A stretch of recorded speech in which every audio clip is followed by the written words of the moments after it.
deserved time off after Radio Row. A lot of fun today. Packed show. Jack Johnson, the first hour. 11 a.m., All Chiefs with Matt Derrick of Chiefs Digest. Noon, Kendall Gammon, and then 12:30, Mick Schaefer. We will get a lot of Chiefs talk as the show goes on. I have a whole bunch of fun numbers to get into. Fun might be the wrong word, but I think there's a nice takeaway, especially in regards to the yakability of this Chiefs offense. And quite frankly, it might be a situation where you look back and say, okay, Patrick's down year, there might have been a reason for it. And I'm not talking offensive line. So we will get into that as the show progresses. We will have cuts at the end of the show. Right, Dylan? Dylan's nodding yes. Dylan, did I give away too much money yesterday for sports and or leisure? Nope. Just the perfect amount. Just the perfect amount? Perfect amount. Yeah, Dylan got a little nervous there. I'm a very generous man. It's Valentine's Day. I'm generous. Okay? Dylan, it's not my fault. We'll also do what grinds my gears with Mick. But Jack, what's up, dude? How's it going, man? Thanks for having me. Well, let's be real. You're heading down to Arizona. You're heading down to Surprise. That's the real surprise here. It is the surprise. Yep, we'll be heading out Saturday afternoon. We'll have tons of coverage Sunday, Monday, and Tuesday, and then I'm actually gone all of the last half of next week because I'll be taking my vacation then. So you won't see me in the studio next week, but half of it I will be working. So we will be talking with you Monday and Tuesday on this show, getting you live from Surprise, getting all the Royals updates we can hopefully handle, hopefully all good things. A couple of minor, not good things happening already so far in Surprise, just the two minor injuries, or maybe not even injuries. It's the Alex Smith shoulder, or Alex Smith. Sorry, it's been a lot already of Chiefs. Lots of Chiefs talk, yes. I mean, well, the title of my thing I'm doing is the Alex Smithification of Patrick Mahomes, so it makes a little sense here. Alec Marsh, and then James MacArthur not quite coming back the way. I guess we can start there with those two guys. I know there are more minor pieces here, but I think we all forget how excited folks were when James MacArthur took over last year. We kept talking about he finally has a walk-in song. The walk-in song happened. It was White Horse. It was basically beating a dead horse by the time it was done because it was just brutal. Great song. But yeah, great song. Great song. But all that excitement dissipated very, very quickly. I don't know what your expectations are for him this year, what even a role would look like for James MacArthur this year, if he's just basically a AAA guy, break in case of emergency, and then obviously with Alec Marsh as well with the shoulder. When it comes to bullpen guys, even though you'll break camp with the ones that you feel like have the best chance to help you on early in the season, the reality in a 162-game slate is you're going to need 15 to 20 guys. Hopefully not 20 or 20-plus because that means either guys are struggling or they aren't staying healthy. But I'm not ready to write off James MacArthur just yet. I mean, we are so soon to forget of where he came from and how quickly he won the closer's job in Kansas City. I mean, he was a 27-year-old AAA arm that had an ERA north of 7 in Philadelphia. Then the Royals trade for him. They send a lottery ticket guy, Junior Marin, back then. He comes into Kansas City. His debut's a disaster, gives up 7 runs in 1 inning, but slowly just builds his way back up. And he was purely an analytical trade. They saw what his curveball was. They saw the spin rate and all the advanced data on him. And going into 2024, we all felt pretty good that he could take that closer's job at some point. And he did. And he pitched well enough for about a month or so. But then he started to get roughed up. Now it appears that maybe there were some injury problems with that elbow, having 2 screws put in there for surgery. But maybe it was also a confidence thing too. And here's the thing about James MacArthur. It's not like some of the other guys in the bullpen last year where he went out there and just got tagged over and over and over again. His stuff, for the most part, looked pretty good. At least to the human eye, the stuff looked good. I thought he had some really bad luck in a few outings where he'd give up 4 hits. All of them were just little soft hit singles, maybe infield singles. But to me, when he gets healthy, you send him down to AAA, you build up the arm a little bit. I don't believe he's a AAA arm. I believe it'll be something like what Alec Marsh had last season where he dominates in AAA and you feel like he's in no man's land. He's too good for AAA. Maybe he's not as good to be in your bullpen. But the Royals went out there and upgraded their bullpen, and they bring back a lot of guys that were great at the tail end of the season. There's just no room. I mean, I have the 8 guys listed out right now. There's no room for James McArthur, and you keep in mind Carlos Hernandez is out of options. So if you DFA him in camp or you cut him in camp, somebody can go pick him up. And for James McArthur, maybe the best option, make sure he's healthy, go down to AAA, build up that confidence again, and then maybe at some point in the middle of the season he can help out the bullpen. Well, let's start with let's talk about the bullpen in just 1 second. Let's talk about some of the off-season moves so far for the Royals. Again, everyone's been so Chiefs-focused, and rightfully so, as they're trying to make history or tried with the 3. They still made history. Only team to win 2 and go back to that 3rd. So let's still put some credit on there. And again, we will talk Chiefs later on in the show. But I think a lot of people have put the Royals on the back burner for now. I get it. It's February, but catchers and pitchers are reporting, and you're going down to Surprise. You'll be getting out of this brutal weather. It's nice. 70 degrees, 75 degrees. Oh, 75. You're going to miss the minus 11 next week. Nice. Yeah, I'm not too disappointed about that. Yeah, not too bad, huh? No, yeah. not too bad at So all. let's give a little offseason breakdown so far from Kansas City. Obviously, Alex Bregman yesterday signing. That was maybe far-fetched, but that was on the still a possibility of the far-fetched that the Royals could potentially have gone out and got, right? We talked about it. Was it going to happen? No, probably not. But there was that 1% that maybe they still would. You see the contract, $40 million per year. Some deferred money for Alex Bregman. He's now off the table. What have the Royals done so far this offseason, though? Well, they went into this offseason with about 5 to 6 boxes to check. J.J. Picollo emphasized that at the season in review press conference. They wanted the leadoff bat. Went out there and got Jonathan India from Cincinnati. He was top 5 in baseball all of last year in walk rate, and you see the production the Royals had at the top of the order. It was driven by Bobby Witt Jr., Vinny Pasquantino, and Salvador Perez. But having just one more bat and a guy that can get on base, and the way that Jonathan India does, that's the best part about him, is that he could go out there and hit 240 this year. He'll probably still post a 350 to 360 OBP, which would have been either first or second last year for the Royals. I believe second behind Bobby Witt Jr., But in terms of a walk rate, nobody in the Royals last year had a walk rate over 10%. Bobby Witt Jr., who's not known to walk, led them in walk rate. So to have somebody like Jonathan India, who I believe was 12.8% last year, that's huge for the top of the order. So you check that box off. They wanted to retain the top half of the rotation. And when I mean the top half, I mean the big three. And Cole Reagan, Seth Lugo, and Michael Wacha. They didn't want to let Michael Wacha hit free agency. And when the season ended, you never got that sense that Wacha really wanted to test free agency. Believe he wanted to stay in Kansas City. The Royals wanted him to stay here. And they got a very friendly deal. It was a good deal for both sides. I think Wacha got paid pretty handsomely for his age, and the Royals didn't break bank to keep Michael Wacha there. So you retain the top three. You check that box off. They also wanted to go out there and add some bullpen depth as well. They went out there and they get Carlos Estevez after pivoting on missing with Anthony Santander. That shores up the back end of your bullpen. I mean, Lucas Erceg now can transition into that true fireman's role where he'll close out some games. There also will be nights he comes on in the seventh inning. But whereas last year, especially in the postseason, if you burned Erceg in the seventh inning, who was going to close things out in the ninth? You didn't really have anybody because Hunter Harvey wasn't healthy either.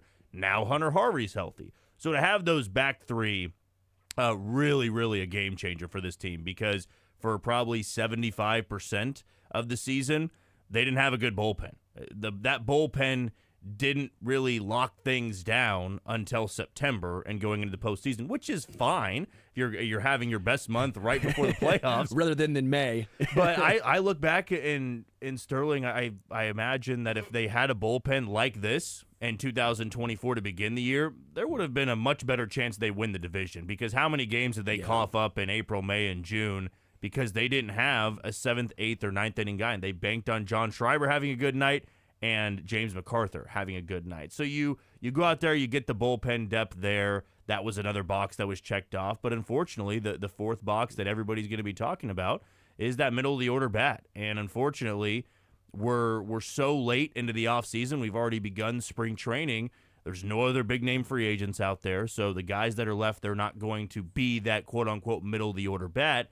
But if you are to go through the trade route, there are possibilities, but nobody's forced to trade with you. I mean, you could have your sights set on a Taylor Ward or sights set on an Adolis Garcia or a Lamont Wade Jr. or Mike Yastrzemski in San Francisco, it does not mean those teams are going to jump on a trade you offer them. In fact, I believe some of those guys were pursued, but they're going to be asking for the top 3 prospects or one of the top 3 prospects in your system, a Carter Jensen, a Blake Mitchell, or Jack Caglione. Well, I guess sorry, I didn't mean to cut you off there, but I guess at least for the Royals' perspective, having 2 of their top prospects both be catchers. Yes. I know I don't want to say log jam. It's a good issue to have. Good problem to have. It's a good problem to have, but that also might make the Royals more transactional in that regard. If you think that either one, both guys could be the starter whenever Salvi moves on, and does that make the Royals more apt to trade one of those guys? It's interesting because I believe if this was a all-in year, which as much as we would like to say, hey, the Royals they went to the ALDS last year, they should have their sights set on World Series, getting hot at the right time. Well, here's the problem. They're only year 2 into this competitive window. We saw back in 2015, the Royals really felt like this has to be our all-in year. If this was 2026, 2027, Salvador Perez is on his way out, some of these other guys, maybe they're entering a contract year, they would make a trade like that because they need to get over the hump to compete with the Yankees, compete with the Orioles, compete with the Red Sox, compete with the Guardians, all those teams that are going to be in the playoff picture. But they're still trying to add to the Major League roster and make sure the farm system is pretty stocked. And those 3 guys, they do feel like untouchable product in the Royals organization because Blake Mitchell and Carter Jensen and Ramon Ramirez, for that matter, they all play the same position. I just get this sense that they're going to move Carter Jensen because they love the bat and they also love Blake Mitchell's bat. Let's take Taylor Ward, for example. Taylor Ward upgrades this team. He would be a middle-of-the-order bat. He would be a huge upgrade over what they have in the outfield, but he's 30 years old, and he would be a free agent after next year. Do you pay for 2 years of Taylor Ward, kind of consider him to be the missing piece, the X factor, but risk giving up Carter Jensen or Blake Mitchell, who could be one of your cornerstone pieces in 2 years? Could be. It's tough. And that's what I always almost push back on. I think baseball, more than any other sport, lives on could-bes. For sure. And I've changed my mindset in the past, maybe even 3 years. It's one of those. Honestly, it's very funny. It was almost Alberto Mondesi was almost the guy that changed and it wasn't even like the lack of talent. It was the lack of health. I mean, and I think Royals fans, we should understand almost more than anyone else that potential doesn't mean anything. And I don't want to say it doesn't mean anything, but that it's just hope at times. Will Myers was can't miss. Will Myers had a really nice career. Really nice career. I don't know of a single person who would have said, you know what? I wish the Royals would not have made that trade. Right? I can't think of a single one. No. And I know they've also been on the other side when they traded Zach Greinke for some prospects, and those prospects turned out to be Lorenzo Cain and Alcides Escobar. But I guess part of where I'm coming from is I don't mind trading prospects. I'm not saying all of them. But when you do have a little bit of a logjam at a certain position, if you have a certain guy that you value a little more than the other one, trading the other one to bring back someone that can help you win right now when you are that close, because there's no guarantee that things go your way in a couple of years. Injuries happen. Yeah. Players fall off. Like, what was it? Corbin Carroll? Yeah, for Arizona. Didn't have the same year he had the year prior, right? I mean, it was a massive difference. And Arizona thought, oh, well, we're right there. We don't need to do all this stuff. And what happened last year? Massive fall off. So I guess if I'm the Royals, and I understand where you're coming from, I understand where they're coming from, you don't trade just to trade. But if you can make your team better for 2 years now, and you still have some players that you value in the minor league system, I don't mind trading one of those guys to get better now. That's just where I'm at. Baseball is the one where I feel like potential always gets thrown around. And you look at, the top overall, even number 1-1s in Major League Baseball. Yeah. Look at that track record. It's not perfect. It's barely 50%. And maybe it would be a little bit different if Blake Mitchell wasn't 20 and Carter Jensen was 21. If we're talking about guys that were pounding on the door of the big league level and they're both blocked at the major league roster, that is one thing. And currently, they are blocked. Like, they're not coming up in 2025 because Salvador Perez is there. But with Taylor Ward, for that example, because he's been the name that I know a lot of Royals fans have thrown out the entirety of the offseason. I mean, even Taylor Ward, as good as he was last year, The second half, I mean, for a large portion of it, he had sub 200. I mean, he really struggled. Maybe that was more so a product of his environment because the Angels were a terrible team last year. And I do think he would have a fine season in Kansas City, but I go back to how they're trying to construct their farm system, and there's no guarantee Jack Caglione, Carter Jensen, or Blake Mitchell become big league players that can really transform a major league roster. And by the way, Jack Caglione, for me, is almost untouchable. Yeah, he's almost him and either one of Carter or Blake. Yes. Right? I'm not saying both. I just, again, I know it's positional. I understand this, and maybe I'm thinking this just the wrong way here. I get it. People will push back because talent is talent no matter what position they play. Caglione and one of Blake or Carter, I just think when you have both Blake and Carter, it allows you to be a little more flexible with what you do in your quote-unquote win-now philosophy. For sure. Because when I look at these, and I know Taylor Ward's just the name that gets thrown around the most, so it's easiest to hit on. But when I look at some of the free agents that are still out there, and you might be able to correct me if I'm wrong, if they just signed. I have this pulled up. It looks like it was updated 30 minutes ago on MLB.com, so hopefully I'm not too far off. Because even first baseman doesn't help you. First base doesn't move the needle because you'll have Salvador Perez playing there a good chunk. That's where Vinny's going to play the majority of the season, obviously. So you can't really even look at first base, and there's only really two names that stand out. Anthony Rizzo, who I don't think anyone wants at this point, right? I think Anthony Rizzo's, you're getting into Lucas Duda territory just with a bigger name. And then when you get into, outfield. Outfield would pretty much be the only option left. Alex Verdugo is still out there. Do you want a slap-hitting, a guy with a lot of potential? You know what it reminds me of? Andrew Benintendi. I've heard that before. I have. Honestly, it's funny with Alex Verdugo because he seems to be such a polarizing player, at least with Royals fans, basically split 50-50. There's a side of Royals fans that go, hey, that makes sense. He's a 28-year-old left fielder. He's great defensively out there. He just had a down year. But you also keep in mind that the 4 years prior to that, he was a league average hitter or better than that. That's a nice upgrade to have in the outfield. And Jeff Passan wrote an article last week on the remaining free agents.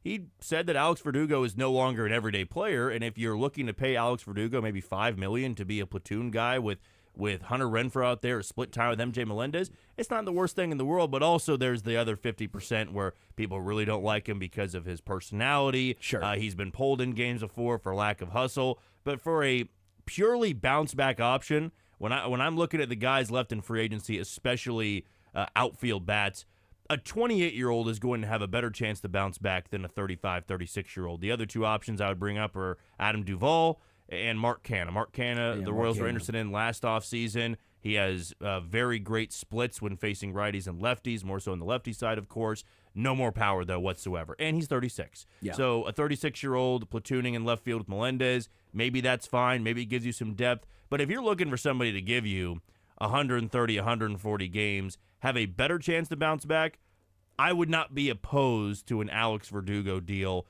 if it was sub $5 million, which at some point in spring training, he might have to just take that deal because nobody's going to be offering him north of 8, 9, 10 million. It feels like not this late in spring training or not this late in the offseason. Yeah, 100% with you. I think Verdugo does make sense in that Benintendi sort of category. You have the pedigree, and Benintendi, for all the faults he's had in White Sox in Chicago, he was decent in Kansas City. He wasn't great, but I mean, he was... He's an all-star one year.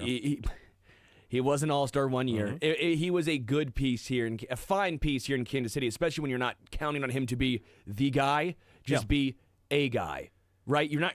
Bobby's the guy. Salvador Perez is going to be there. Vinny is going to be there. Jonathan India is going to be there. You're not counting on Benintendi to be... almost, I don't want to say the savior, but one of the focal points of your offense. Now he is just extending your lineup. I think Verdugo can do that. He can extend your lineup. Again, the trend is not great.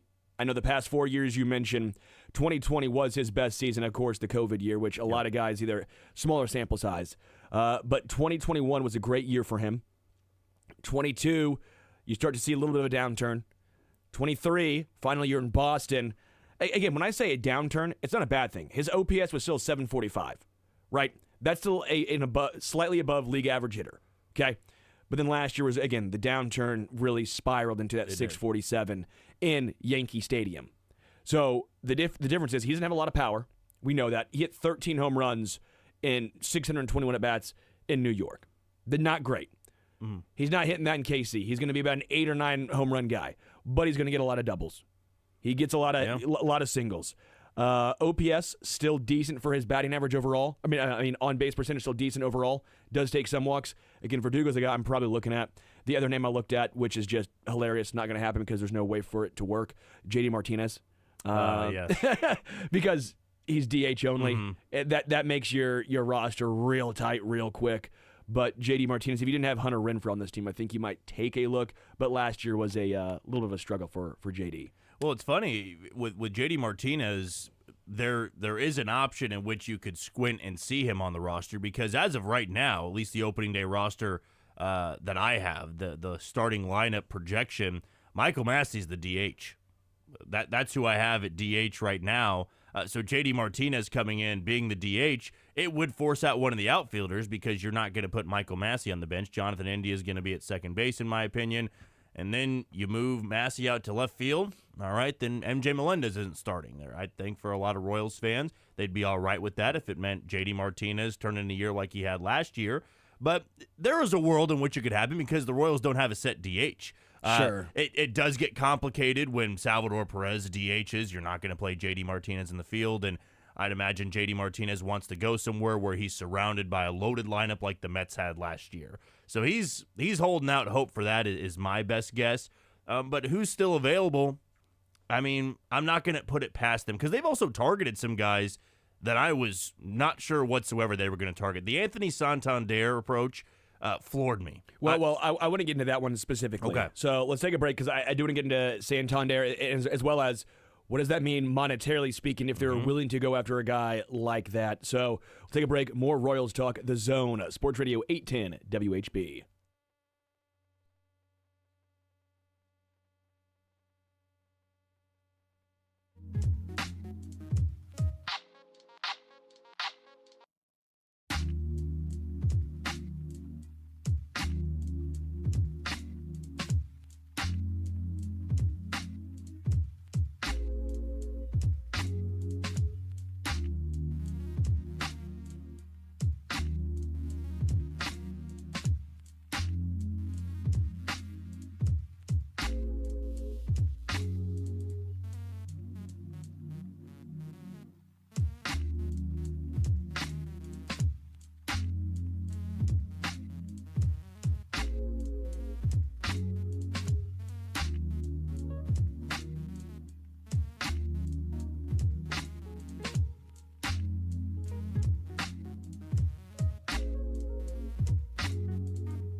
Valentine's Day song, Dylan.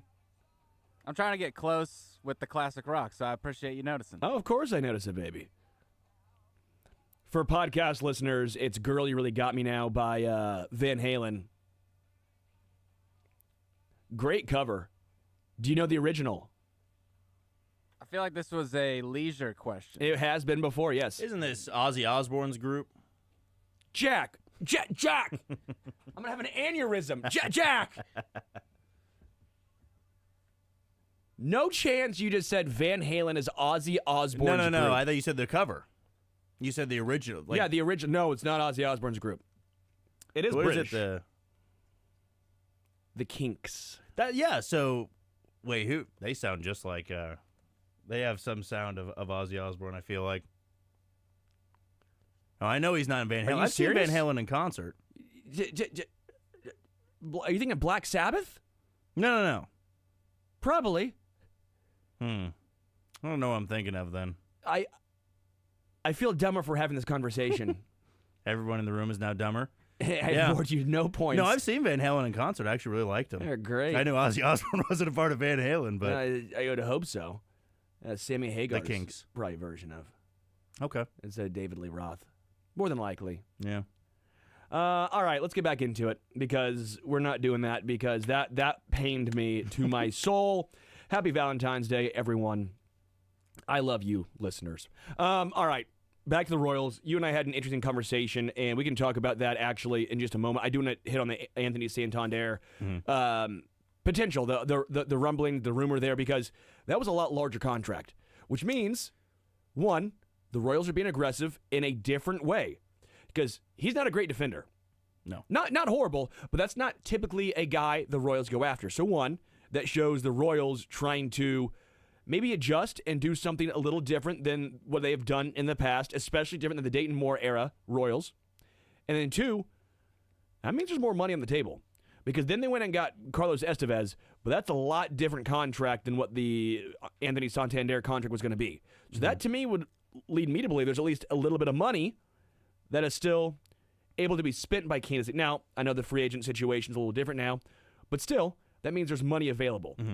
Do you agree with both of those talking points there? Yes. I believe J.J. Piccolo and John Sherman have this relationship where if J.J. Piccolo goes to John Sherman and says, this guy is going to significantly help our roster, he's just going to put our payroll a little bit higher, maybe higher than our expected payroll, John Sherman's willing to go the extra mile to bring that player in. With Santander, you could absolutely make that argument against me and say, well, they didn't go the extra mile because they didn't get him. But the differences in those contracts was pretty astronomical, right? And unfortunately for the Royals trying to get Anthony Santander, the team that did land him, Toronto, had swung and missed on about 15 players in free agency. So they had to go the extra mile. It wasn't they might want to. They absolutely had to because of how many guys they had missed on. Believe they were in on the Juan Soto sweepstakes a little bit, but not very much so because of what the Mets gave him. But Santander got a 5-year, $90+ million deal. I don't believe the Royals were wanting to go over 3 years, and they certainly weren't willing to go over $90 million over that stretch of time. Not for a guy that's 30 years old. You're likely paying for 1 to 2 years of that contract of expecting him to be the middle of the order bat. After that, it's a contract you're likely looking back on and going, that was just not worth it overall for a 5-year deal. Sure. So, again, the playing style, though, is so different than what the Royals have traditionally gone after because they would have him in outfield. It's not like he'd be DH right. only. Yeah. Is that surprising to you that the Royals are trying to almost differ from what they have done in the past? Because that was one of my main criticisms was that's great and all. I love the defense, but look around the baseball landscape of a lot of these great teams. Defense has somewhat been on the back burner. It really has been. Can you take advantage of that at times? Yes, you can, but you can't be having, sorry, but MJ Melendez in left who's bad defensively and offensively. Kyle Isbell, phenomenal defensively, but doesn't bring much offensively. Then in right field, you're not bringing much offensively or defensively at that point. Like, you got to have something here. But Santander would at least bring you some offense. Is why my issues with I always go, they would never go after a guy like Yordan Alvarez. The Royals would never have done that because he can't play outfield. He's not fast. He's not athletic. but neither is Santander. So this is now a different direction. Does that give you hope? It does give you hope, and I feel like last year they went after some guys as well that didn't really fit the past Royals narrative. I mean, they tried to, for a little bit post-2015, to recreate what they had and going after guys that were great defensively, had a lot of speed, put the ball in play, but they overall just weren't everyday players at the big league level, and it led to a lot of losses. And this go-around, we do see a change of focus, if you will, from J.J. Piccolo. Sometimes it is the obvious answer. It is the obvious free agent where, hey, that makes a lot of sense for the Royals. They might as well go out there and get him. We did that for years post-2015 where a starting pitcher was a top 5 pitcher and you went, that makes the team better. But they never went after him. They went after somebody you weren't even talking about. It began last year where Seth Lugo was one of the top available pitchers. You went, that makes a lot of sense for the Royals. And they went out there and got Seth Lugo. Same thing for Michael Wacha. Even Hunter Renfroe as the bat didn't really feel very Royal-like, though he was going into a bounce back, or needed to have a bounce back year. And for the most part, for the month of May and June, he was one of the top hitters in the lineup, and then he got hurt again and never really recovered from that injury. So you're saying he's going to bounce back big this year? If he stays healthy, I could imagine a world in which he's a league average bat. And it maybe then comes down to what MJ Melendez is giving you. If he gives you the same he did last year, it's not going to mean much in the end. But if MJ has a breakout year, then there is some possibilities where you're looking at the outfield come June and July and asking yourself, was this actually the right move? You know, we didn't need to overspend on Santander because the guys we already had bounced back and had a really strong season. But I also, Sterling, understand the fans' resentment toward that because it was a glaring issue for the team last year. The 3 outfielders did well below average in terms of offensive production, and the fact that as of right now, those are going to be the starting outfielders, there's a lot of heat on them immediately. I mean, they don't have the luxury of starting slow in April. They don't have the luxury of starting slow maybe in the first 2 weeks of the season because people are going to be jumping all over that and saying they should have gone a lot more aggressively into that market and brought back Santander, even if it meant giving him a 5-year deal. The unfortunate reality of that is teams aren't going to be as reckless as us fans. So it's not our money as fans. So you're saying, hey, just sign. This guy makes a lot of sense. Profar would have been a more cost-effective deal, but the Royals weren't willing to give a, 32, 33. They weren't willing to give him a 3-year deal. They wanted to give him a 2-year deal. Yeah.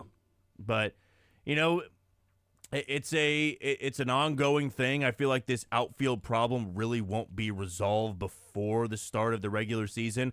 You're going to see a lot of MJ Melendez. You're going to see a lot of Kyle Isbell and Hunter Renfroe. And a lot of that's going to come down to them bouncing back, whether it be health-wise or it be having a career year. I mean, for Melendez, you don't need to ask for a Cinderella story, if you will. You don't need to ask for this fairy tale or this miraculous turnaround. We saw Ryan O'Hearn do it in Baltimore. Ryan O'Hearn in 2022 was seen by many fans as the most unplayable guy on the roster.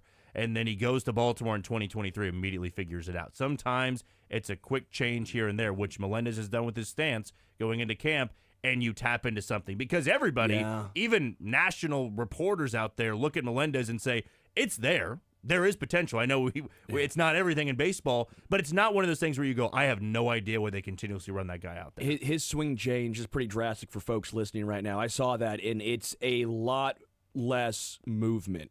His head's no longer bobbing the way. Leg kick's gone. Leg kick is gone. It's a lot, which I don't know what that does for his power, right? We'll see what that does if that zaps some of the... Well, again, we'll see, but that gave me a little confidence that he's willing to work that drastic of a swing change. As far as the outfield is laid out right now as it sits on February 14th, again, free agent market not looking good, so it would more likely be a trade if something was going to happen to get some reinforcements in the outfield. You know, you have Hunter Renfroe, maybe Tyron Blanco, you have Kyle Isbell, you have MJ Melendez. We talked in the break about potentially giving Michael Garcia an outfielder's glove. Maybe he's platooning with Isbell in center. There's been talks of India or Massey maybe getting an outfield glove as well. What is the? I mean, obviously, and then in the minors, you have Tyler Gentry, who's been close. Don't know your thoughts on Tyler Gentry, as well as is Gavin Cross. What does that even look like? So, what does the outfield look like in your mind for 2025 Royals? As of right now, it'll be the same 3 starting outfielders, barring a trade or a free agent signing. I'm still holding out hope that it does happen at some point in spring training. Maybe when there is a young player somewhere else at a different organization that's thriving and they want to give him more at-bats than maybe an everyday player or regular they have in their outfield, and the Royals can strike there. We saw it last season. It was with John Schreiber, was one of their later acquisitions. They traded David Sandlin to go out there and get him because they needed more bullpen help. But for the outfield, I have Melendez in left, I have Isbell in center, and Renfroe in right. That's not going to sit well with a lot of people. But I could also see a world in which they're really rotating guys out there. Joey Wiemer, the guy they brought in the Jonathan India deal, I have this weird sense that he's going to have a strong spring. He's got a 6'4", 230-pound frame. He moves really well, can play all 3 outfield spots, was a former top prospect a few years back. He just hasn't put it together yet. Last year, he had 21 games, hit about $154. I'm not going to put too much stock into 21 games. The year prior to that, showcased a little bit with the Brewers. Had an incredibly hot month, I want to say in June of 2023. But overall, WRC plus was 25 points below league average. His OBP was around 275, hitting the low 200s. The power was there. He's got immense power, and he just needs to put it all together. So I've asked the question, why isn't there a world in which Kyle Isbell and Joey Wiemer platoon in center field? He's got to show that he is an above-average defender in center field, because the Royals aren't going to platoon that when you have Kyle Isbell, who's one of the better defensive center fielders, and then you have somebody that can barely play the position. They're not going to do that. Joey Wiemer would have to showcase that he is a really good defender in center field if they were to platoon that. Nelson Velasquez coming into another year where maybe if he could hit 240, 250, pop 15 home runs, that's another outfield bat you wouldn't mind giving 100 to 110 games to platoon with MJ Melendez. And if Renfroe can't stay healthy, yeah, the Gavin Crosses of the world, the Tyler Gentrys, the Javier Vazes out there, there's an opportunity for them. They don't strike me, though, Sterling, as big-time prospects. Like, they strike me as stopgap guys at this point, where Gavin Cross included. Yeah, and it's unfortunate because he had a really strong start to 2024, then got hurt again. And I question if the power's really there, and if the power's not there at the minor league level, it certainly isn't going to be there at the major league level. I would like to Hitter's see him paradise, Kaufman. What do you? There you go. I do hold out hope we see him in 2025, and who knows? Maybe he gets up there and he just takes that job and runs with it. But as of right now, I'm not putting too much stock into one of those guys, the AAA guys, taking a right field spot or left field spot at some point in a year that's a playoff year for the Royals. It would be a different thing if they were still trying to sort out some things. Joey Wiemer, I'm glad you brought that up. That, again, was almost the add-on, if you will, in the Jonathan India, Brady Singer trade. He's only 26 years old, which, again, for baseball, I know NFL, 26. Wow, he's already 26. Baseball, he's only 26. Little different here. Hasn't played a ton. Let's go to 2023, because 24, as you mentioned, he had 28 plate appearances. Yeah, nothing. We're not going to – I don't feel like that's – viable. So let's go to 2023. Offense, you're right, wasn't great. You saw the 13 home runs. You saw 11 stolen bases. The speed is there. He was in the 89th percentile sprint speed, right? So he's a fast guy. Center field, he can track down ball. Too, yeah. 6'4", 226. So that's a little bit of that power-speed combo you want, at least the prototype. His fielding was incredible in 2023. He graded out phenomenally on Baseball Savant. His range was in the 93rd percentile. His arm value was the 96th percentile. So again, you actually might be looking at, as you mentioned, a potential platoon with Kyle Isbell, because you're not going to lose a ton defensively, at least, again, according to the 2023 underlying numbers. There might be a potential where you look at Joey Wiemer and be like, that was the breakout candidate for the Royals this season. With the size, with the speed combo, a little bit of power he can tap into.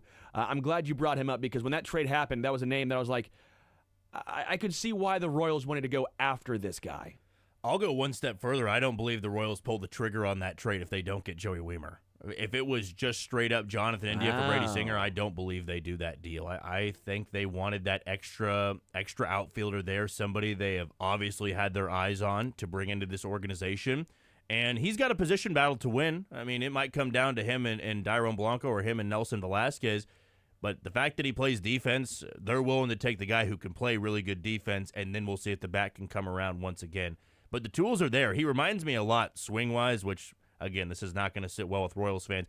He reminds me a lot of Hunter Pence. Very, very loud at the plate, a funky-looking swing. But I would take Hunter Pence. I would, too. I know that the guy, I get why Royals fans would not. For sure. But the production, yeah, we would take Hunter Pence. Absolutely would take the production. And that funky swing at times can get hot. He does connect on a few of those pitches, and he can deposit it 440 feet from home plate at 110, 115 miles an hour because he's 6'4", 230. Yeah. So he's an intriguing prospect is what I'm trying to say. He's more intriguing than a Nelson Velasquez or a Dairon Blanco. And the fact he can play defense, you're exactly right, Sterling, where if he can showcase that 2023 defense, you can platoon them out there because you're not losing much defensively, and you might be able to have more upside at the plate than Kyle Isbell. Before we take a break, and I want to get into a little overarching thought process with you as far as what the expectation should be in 2025 for this Royals team. We keep hearing about, MJ and Hunter platooning. Well, the issue is Hunter Renfroe plays right field, MJ Melendez plays left field. How is this going to break down roster construction-wise? Are they going to move MJ to right? Is Michael Massey going to play right field, not left? Because it did feel like at first the rumblings were Michael Massey in left field, and then you have two lefties. Like I guess I'm struggling to understand the roster construction, especially on the outfield portion of this. Well, you have to look at some of the coaching staff influence and where they come from. They came from Tampa Bay, Matt Quatraro and Paul Hoover. Brian Sweeney comes from Cleveland, of course. But there is that influence from Tampa Bay where the Rays, they had a cheaper roster than the Royals do, but they were willing to move around a lot of guys. I mean, one of the main things you could take away from Tampa Bay, other than their pitching development, was that they had multiple guys that could play multiple spots. And the Royals have that same type of value where they want to be able to move guys around. If you're having an eighth-inning pinch-hitting situation, you want to be able to move 3 or 4 guys around and still have pretty good defense. And when it comes to Massey and Jonathan India, my gut is telling me that Jonathan India will be this team's second baseman. Both he and Massey are only second baseman. Somebody's got to learn how to move around a little bit. And it's not going to surprise me if India has to learn a little bit of third base, has to learn maybe the outfield a little bit. But Michael Massey, to me, is the guy that's going to know how to play second base, might have to play a little third, might have to play some left field, and he's going to move around in that matter. And that's all right. That's fine, as long as he's not a well below average defender, and the Royals are going to have to see what that looks like in spring training. But to have that with Maikel Garcia being a third baseman, a shortstop, a second baseman, and potentially an outfielder, you have somebody like Salvador Perez now who can catch and play first base. You have somebody like a Nick Lofton as a utility guy, Kevin Biggio, who they brought in on a minor league deal. They can move around a little bit. And that does give you some relief where, hey, if things don't go well out there, if you start Michael Massey in left field in one game and he's still trying to learn the position, okay, come 7th or 8th inning, you put Joey Weimer out there in left field. Or you put somebody out there who does play that position far more than Massey does. But to me, Massey and Maikel Garcia might be a little bit of those utility guys in the same way we saw Garrett Hampson and Adam Frazier be those late-inning replacements of, look, they can play every infield spot, they can play every outfield spot. Of course, you're not throwing Frazier or Hampson at shortstop, but they were playing third, second, first, left, and right field. We could see that a little bit from Michael Massey and Maikel Garcia. And what's nice about that is it's in-house. You're not having to pay free agents to do that. You have these guys in-house contract-wise. Makes a lot of sense. And I think there's more upside.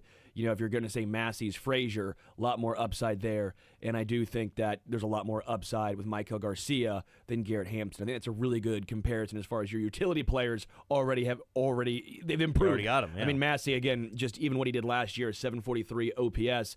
The key for him is really staying healthy. We'll take a break. We'll come back, Jack. I want to wrap up and talk about expectations for 2025 before you go to Surprise, the Zone right here, Sports Radio 810 WHB.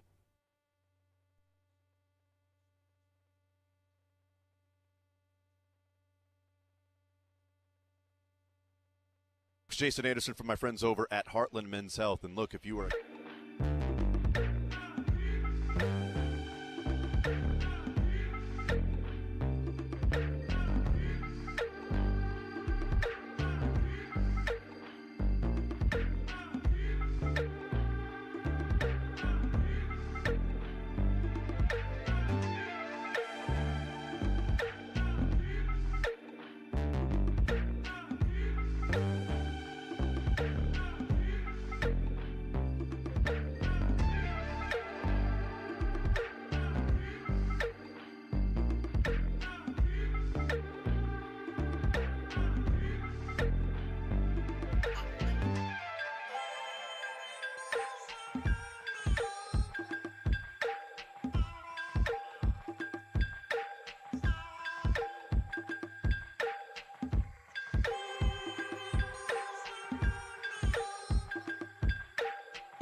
do. Who is it? Yeah, you caught me there. I see when you. I do. Oh, hang on. Okay. Let me listen. The voice is very, very notable. Hey, Matt Derrick's back there. Yeah, it's we'll not. talk to you a little bit. It's not Ozzy. I just love how he always goes to Ozzy. No, like, that's see, his first. I think where my mind went to the album cover that they have for that song, The Kinks. One of them looks a lot like Ozzy Osbourne. I'll be honest. I'll have to pull it up on the break because all right. I'll be stalling here, but You got more stalls than a horse barn. Come on now. I do have a lot of stalls. Motley this Crue. is oh yeah. I didn't want to embarrass yourself there. No, yeah. Dylan, you're doing a great job, by the way, back there. You're doing a great is. job. It was Doesn't great Jack look like he'd be a classic rock guy? Like, just look I at like would, his vibe and his I whole, like it. his aura. I'm not as good as you. I'm not as good as them. That's one of my favorite things about you is your knowledge, your extensive knowledge. And it's not like the fake knowledge where like I like Motley Crue and I like Kickstart My Heart and Home Sweet Home. Like you got you got some deep cuts. Deep cuts for every band. And fairness, both my parents were DJs, so I should hopefully have that. There you If go. not, they'd be disappointed probably. Unfortunately, I aged myself. All right, expectations for next year. Expectations, Jack, for next season. I think there's ways you can be very optimistic about next year. You got Jonathan India. The bullpen's a lot better. Mm-hmm. Obviously, the Royals did what they did last year, and it was a phenomenal surprise. There's also reasons I think you could be a little pessimistic. I think because you're sitting here going, can Reagans, Lugo, and Waka replicate what they did last year? Just strictly speaking, health purposes, not even production, just health. You lost Brady Singer. Brady Singer, for all the talk about him, was really good last year. Really good. And can you get that production from Lorenzen or Chris Bubich? Is Kyle Wright playing a factor in that situation? Offensively, the main issues still arise with what production are you getting at third base? What production are you getting in the outfield? All three spots. So I think you can look at it and be positive or negative. You know me. I'm a positive fella. You are. I try and talk myself. I try to be a realist, but I try to be positive. I do think you're looking at a very similar record last year as this upcoming season. I don't know where you stand on things, but what are expectations for you? The expectations with it as wide open as the AL Central is, I mean, if you want to shoot for the moon, this team could win the division. I mean, Alex Bregman going to Boston was not only a huge relief to the rest of the AL Central, but I think more specifically the Royals, because the Royals and Tigers are very comparable. They've got a lineup that's more so top-heavy. There's young talent there, but there's a bottom half that's really struggling. And rotation-wise, they're led by the rotation. The Tigers have a really good bullpen. Now the Royals are trying to add to that bullpen. So Bregman not going to Detroit, which is where I thought he was going to go, it keeps that division wide open. Cleveland could win this thing. Minnesota didn't do anything. Cleveland and Minnesota didn't do anything this offseason, truthfully. Yes. And that's the way it's been. But the Royals, they did more than the Tigers. And I thought the Tigers were going to have a very aggressive offseason. If you want to shoot high, this team can win the division. If you want to stay a little bit more realistic, I'm right with you there. It could have a very similar record, 86-76, maybe 87-75. But their goal should be 90-plus wins. Their goal should be to get a bye and face somebody at home in the ALDS. Jack, very quickly, Ned Yost back as a senior advisor to GM J.J. Piccolo. Love it? I absolutely love it. How can you not love it? I don't know exactly what that role will entail, but you have a guy who's a great baseball mind, very experienced. That's never going to hurt when bring him into the front office. No. Jack, appreciate it. Safe flight to Surprise, Arizona. Have fun down there in the warmth. I will, and I'll educate myself on some more rock music while I'm down there. You have a long flight down, so there you go.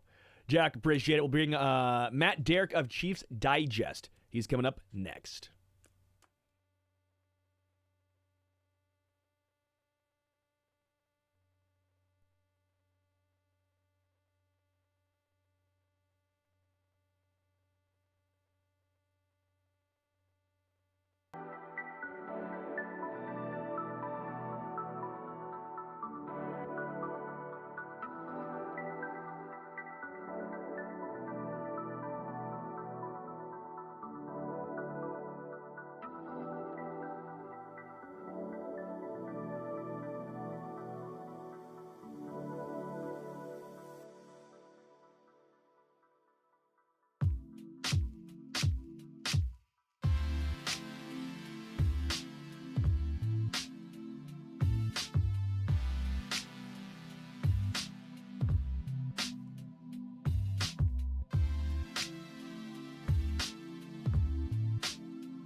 Derek. Chiefs Digest. He's back, baby. Headbanger. Back from NOLA. Back from NOLA. I love Poison, man. Again, for the podcast listeners, Poison's playing right now. Little Bret Michaels. He's got to cut it out Otherwise, because you love Poison. You're just saying you like, I don't know, love Dioxin or something. I loved when I saw the band Poison and Rat in concert. Rat opened up. So then I love Rat Poison. There you go. Right? Because it was Rat and Poison. There you Yeah. go. They should have made a shirt. My Rat favorite, Poison. my favorite memory about Rat is that I remember, and I brought this up with this guy once, and he said that he didn't remember saying it at all, but I remember it was in biology class, freshman year, I think, and I was just all of a sudden Scott Franklin said out of nowhere, as far as I'm concerned, Rat could have stayed in the cellar. Ah, it's pretty good. There you but go. that's just a bad take because Rat's awesome. No, it was a completely spot-on take. Rat's terrible. One of the more musically talented bands from that era you don't like? Seriously? More talented musical bands? Oh, One of the more talented of the Oh. hair metal. Yeah, I'm not going like Iron Maiden, but This might be the Rush. first time I've ever disagreed with Matt Derek. Like, this, Yeah. truly. Yeah, this is shocking. Although I only like 2 Rat songs, so I mean, how big of a fan am I? But I mean, there's still 2 good songs. They have a Round great and Round, and so good I forgot the name of it. But what's the second one? Way Cool Junior's awesome. That's a good one. Not the Way one I'm Cool thinking of. Junior's awesome. Round and Round is it. I mean, that's No. that's the extent of Well, they have the best- they have- listenable catalog. They have the best Valentine's Day song of all time. Loving You's a Dirty Job. Lay It Down. That's the one. I'm Lay It thinking of. Down's a great It's song a great too. Song. You're telling me Loving You's a Dirty Job is not the best Valentine's Day song of all time? I mean, what makes a Valentine's Day song? It's about, I don't know. Well, I mean, ask Kiss about it. Listen to Lick It Up. There you go. That'll be a great. Man, this is, I play thought that this- for your It's supposed to be family radio. significant. Here. I mean, it good is grief, family. look We're at not. that. We're not cussing. We need to clean this up with some like Michael Bolton in the next break. That's your Valentine's Day best. What songs about right what about there. some like Yamo Be There? How about that? We'll get some. What? What's wrong with that? I don't know. I'm just kind of stalling before we talk about the Chiefs. I don't know. Oh well, if you want to, Sorry. if you want to do that, we can continue to stall. I mean, Yeah, no. Well, talking about stalling is that's what the offense did. whoa, there you go. That's a segue right there. There we go. And I've done some numbers, pulled some numbers, Did some things. I've done some numbers. As a non-math guy, I had to get into math, okay? And I like this. here's some math. And I'm going to bring this up just throughout the day and throughout the off season. And Dylan got a little upset with me by it, and I don't mean it this way. But I'm calling it the Alex Smithification of Patrick Mahomes. I've heard a little bit of this. Okay, but when I say this, I'm not trying to use it as a knock against Alex Smith, but the Chiefs, I think, hit their ceiling with that style of play, right? That's why they said, hey, we're going to move on from Alex Smith and bring in this new guy. You can win a playoff game, but Super Bowls are harder to come by when you play that style. Things have to go your way. So when I say that, I'm not trying to have a knock on Alex Smith. But what I am saying is that style is almost what they're turning Patrick Mahomes into. Whether that's his own doing or it's the offense. Now, again, we have things good. The entire thing I've been talking about is nuance. The Chiefs still made history by going back to that third straight after winning the first 2. Things are still good here in Kansas City. My point I'm trying to make is I don't want things to get stale. And I think there's a couple of numbers that show that the offense has been trending the wrong way. Obviously, I know that the number people will point to is, well, there's no longer Tyreek Hill. Okay, but there's still a couple years in there post-Tyreek that were okay. This year, the wide receivers, I think we all agree, were pretty good, right? Pretty good wide receiver room. So, with that being said, here are a couple of fun with numbers. Here we go here. It was, I got to find it again because I got so angry. I got so... air yards per attempt. Completed air yards per pass attempt, all right? Yeah. Oh, yeah. This is going to be an ugly number, I know. 2018, 6.5. 2019, 6.5. 2020, 6.3. 2021, this is the year they took out a little bit of a step back, 4.9. 2022, step forward, 5.5, right? That's probably the number I'm looking at is more the 2022-ish era, because that's still post-Tyreek. Yeah. 23, 4.1. 24, 4.2. It's not great. And the reason why I'm bringing these numbers up and why I think there's also reason to be positive or optimistic, it's not just air yards that really has been hurting Patrick and the completions per air yard attempt. It's the lack of yakability. And a lot of that goes to Travis Kelce because that's one constant. The yards after catch per reception. Well, let's go with 2020. 5.6.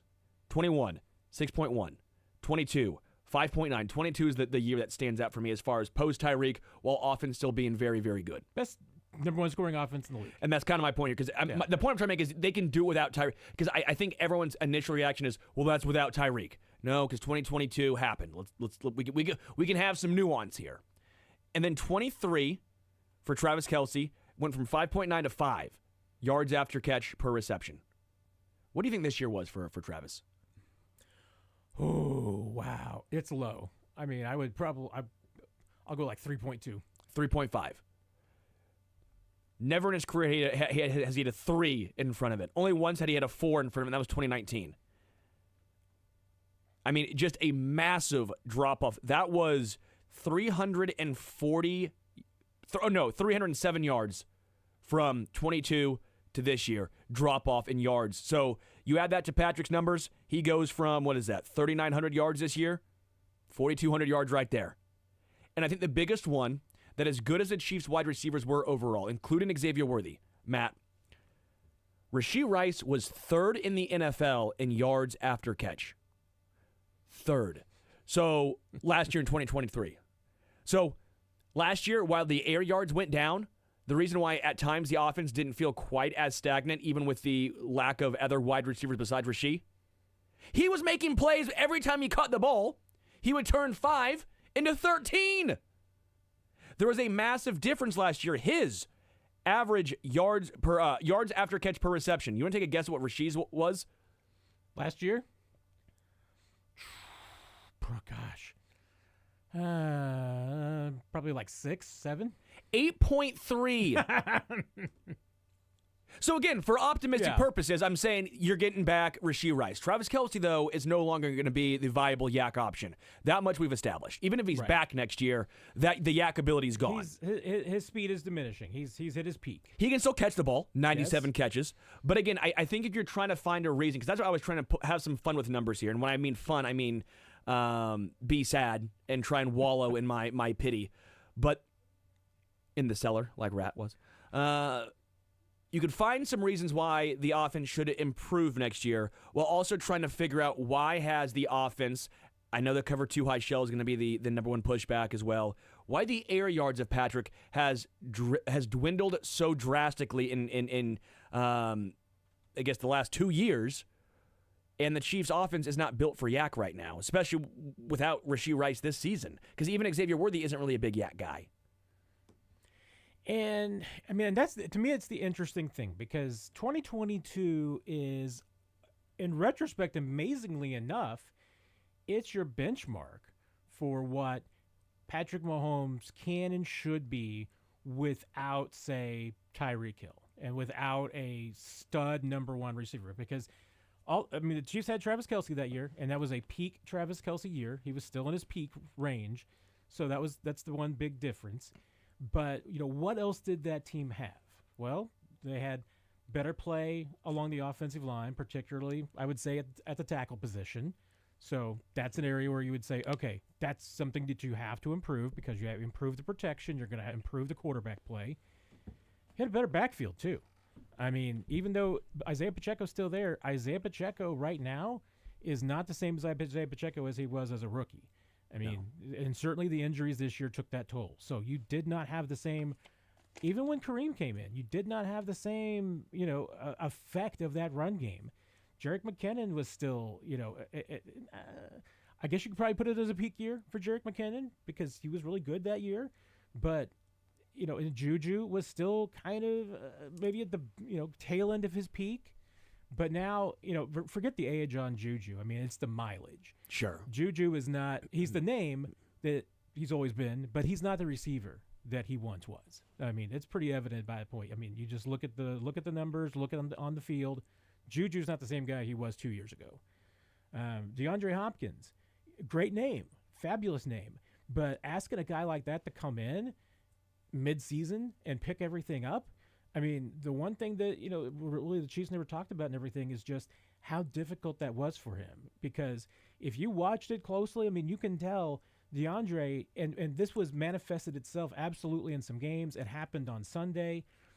Asking a receiver to come in, regardless of whether they're a Hall of Famer or not, whomever it is, to come in midseason and not only pick up their position and know what they're supposed to do on all 400 some odd plays in the playbook, but then to also know where everybody else is going to be on the field, so that when you do make those adjustments that Mahomes expects you to make or you're expected to make on the book, that you know where other guys are going to be. And that was something, we saw there was a play on Sunday. DeAndre Hopkins makes an adjustment in his route. What's he do? I think he ran into Kelsey's area. So, you got, two guys in one spot. That's what's going to happen when you've got a new guy who comes in and doesn't know where everybody else is going to be on the field. If he makes an adjustment, he might be wandering into somebody else's spot. So, and there were times when Mahomes had to tell him where to go and where to line up. That's to be expected because the dude tended the playbook and said, hey, here, figure it out over the next 12 weeks. These other guys have had a whole full season, a full year, 12 years to know the playbook. So it's not going to happen.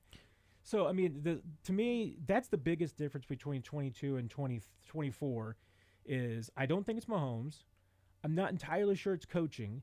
It's certainly skill players, and it's certainly protection. So I'm with you with the offensive line, and I want to get to that, and I want to get to you with the running backs as well. I guess I think that is what I came to the conclusion of as well. It's more personnel. And it's not necessarily a bad personnel. I think we all agree that Hollywood Brown and DeAndre Hopkins, and they're great names, but I don't know if they fit this offense. Hollywood actually might, which we can get to, but if they are going to play a lot of cover two, a lot of rush four, and you're going to have these short air yard throws, which again, that has been the trend for Patrick Mahomes, right? They're having fewer and fewer downfield completions and even opportunities, right? Well, then having a guy like DeAndre Hopkins who doesn't give you anything with yak, that's not going to fit your offense. Losing Rashee Rice kills your offense because he was the engine last year. He was the reason why the offense had any sort of continuity and any chance of picking these first downs, because Rashee Rice could turn the 5 into 13. When you're averaging 8 yards a reception, after catch, that is huge. That is consistently getting 8 extra yards every time you catch the ball. The Chiefs didn't have that yet this year, so when you are catching it and let's say it's a 4-yard completion, and now you're only picking up 6, that's not helping you. It's okay, but that's not helping you. That's not what this offense is predicated on. So I guess for me, I think when I broke down some of the numbers, again, nuance here. They made the Super Bowl. It's great. They beat the Bills. Awesome. But I think the personnel may have been the issue. I think we got too caught up in name versus how do they actually fit in what the offense is trying to do. Yeah, and I circle back to, because you mentioned it earlier, there's also just when you look at the big picture of it all, we're talking about how that Bengals game was supposedly a loss in the AFC Championship game was supposedly a difference maker in some way. And yet the year after that, the Chiefs were number 1 offense in the league, scoring offense in the league. That doesn't match up to say that the Chiefs had problems because they figured it out. I mean, they saw what the Cincinnati did. They figured it out. What I think is, you kind of hit on it here, is that, now they're seeing things that are different. I mean, and what the Eagles did on Sunday, you're going to see a lot more next year. You're going to see a lot of teams trying to duplicate that with quarters and cover 4 and, cover 3. They're going to try a lot more of that than just the 2 deep shells. You're going to see a lot different coverages. I'm not sure that most other teams can pull it off, because they don't have the front 4 to be able to get the pressure that the Eagles did. But in fairness, the Eagles didn't do that all year long. They were 28th in the NFL in pressure. Very, very true. And they don't necessarily have the corners to pull it off, which that's true. And the secondary to pull it off. So not every team's going to be able to do it. but you're going to see it. And I think that the Chiefs can have an answer to it, but, and I have yesterday, obviously, the quote from Joe Blameyer, which was before the Super Bowl, but was published after the Super Bowl, and kind of, reaction to the game from ESPN, talking about just, the responsibilities of game planning when you have a Patrick Mahomes. And, hey, do the Chiefs, the complaint about the offense this year is that maybe it was too conservative, and at the same time, I kind of get it, because that is probably right now how Patrick Mahomes has to play to beat what he's seeing. Because, after watching the last couple of years, I feel like every defensive coordinator in the league, their strategy against Patrick Mahomes is simply, if you play just the straight-up cover twos, if you do everything you can to take away the deep ball, and you do everything you can to turn Patrick Mahomes into a game manager and force him to take the short stuff, force him to just move the ball, matriculate it down the field slowly, that he will get frustrated and eventually make mistakes. That's what the Eagles basically did on Sunday. It was just take away the deep ball as best they can, try to force him to play within himself. And a Super Bowl, Patrick Mahomes playing within himself is not in his mindset. They played that perfectly. And I think that's, it's wait until he makes mistakes. On Sunday, he made mistakes. Well, if you're going to play that way, then you have to have a good run game. Or at least if you're Andy, you have to run the football. Well, because exactly. That's a big difference. The problem. Yeah, that's a huge part of the problem, is that if you can't run the football and you don't have faith in running the football to loosen those defenses up, because let's face it, there were a lot of light boxes on Sunday. If they had committed to the run, maybe they could have won that game, or at least been a different outcome. But, one, I think that the Chiefs lack speed in the backfield right now. That's something that they need to address in the offseason. And two, they're not healthy. And if that's, because, hey, Isaiah Pacheco, late round, undrafted kind of, area and everything. I mean, I know it was that kind of seventh roundish area. But, you get a guy there, it's not necessarily Ezekiel Elliott. It's not necessarily Saquon Barkley. I mean, sure. We've seen that before. So where do the Chiefs go running back wise this offseason? What does it look like? Is Samaje coming back? Is he going to be the Jerick McKinnon that hangs on, for a while as that third down back? Is Isaiah Pacheco, what's that look like? I mean, is he still on the roster? Is he going to be the backup now, or does the explosiveness come back? The vision has never quite been great with him, and if we're being fully transparent. Kareem, I don't know your thoughts are on him. He has a role. But again, we saw those three guys combined. It doesn't, especially if Andy's not going to use them. Let's be real. If Andy's not going to run the football, it doesn't matter who is back there. But I do think an emphasis needs to happen. Again, we've gone so far. It went from running backs were the pinnacle of offense up until like 2009. And then it was like, okay, maybe we cut back. And then all of a sudden around like 2016 is like, what if we just put anyone back there? Doesn't matter. And the running back market just tanked. Well, then the emergence of Saquon and Derrick Henry and, Bijan Robinson and Jahmyr Gibbs and a lot of these other teams, they're seeing the value of at least having an explosive back to the contracts. Haven't quite caught back up to that. So there actually is some value now in the running back room, or at least with players. Do the Chiefs go after a free agent? Is it a, second round, third round draft pick? What do you think the Chiefs do here? Yeah, I mean, if you look at it big picture-wise, okay, you're going to carry ideally 3 running backs on your active roster. All right, in this modern age of the NFL, what do they need to be? I mean, one for sure needs to be a third down guy. So, Samaje Perine, good example. I mean, if he comes back, wouldn't surprise me, but somebody of that ilk, that nature. And then, honestly, I mean, you need a speed guy and you need a power guy. And one of them needs to be able to catch the football. Ideally, both of them need to be able to catch the football.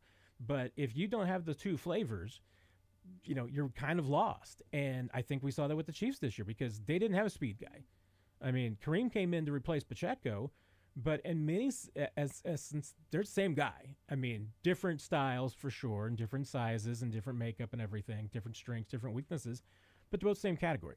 I mean, neither one of them is a guy who's going to be Damian Williams you and rip off a 72-yard run. I mean, that's just not in their toolbox, at least for Kareem anymore. I mean, he doesn't have the speed that he once had. But, so, who fits that? I mean, Pacheco, if he's healthy, could probably fit into your power guy. but you need some speed. I mean, like J.K. Dobbins probably would have been a great addition last year. I mean, that didn't work out. Maybe the Chiefs weren't interested, but that's probably the type of back that they need. Well, and that's where I almost find myself, though. Yeah, you could say Pacheco's the power guy, but he's not good in short yardage situations. Right. And so that's a problem. And the issue, or maybe an issue, but where I've found myself again, I know it's February 14th. There's a lot of offseason talk to happen. I know it's just after.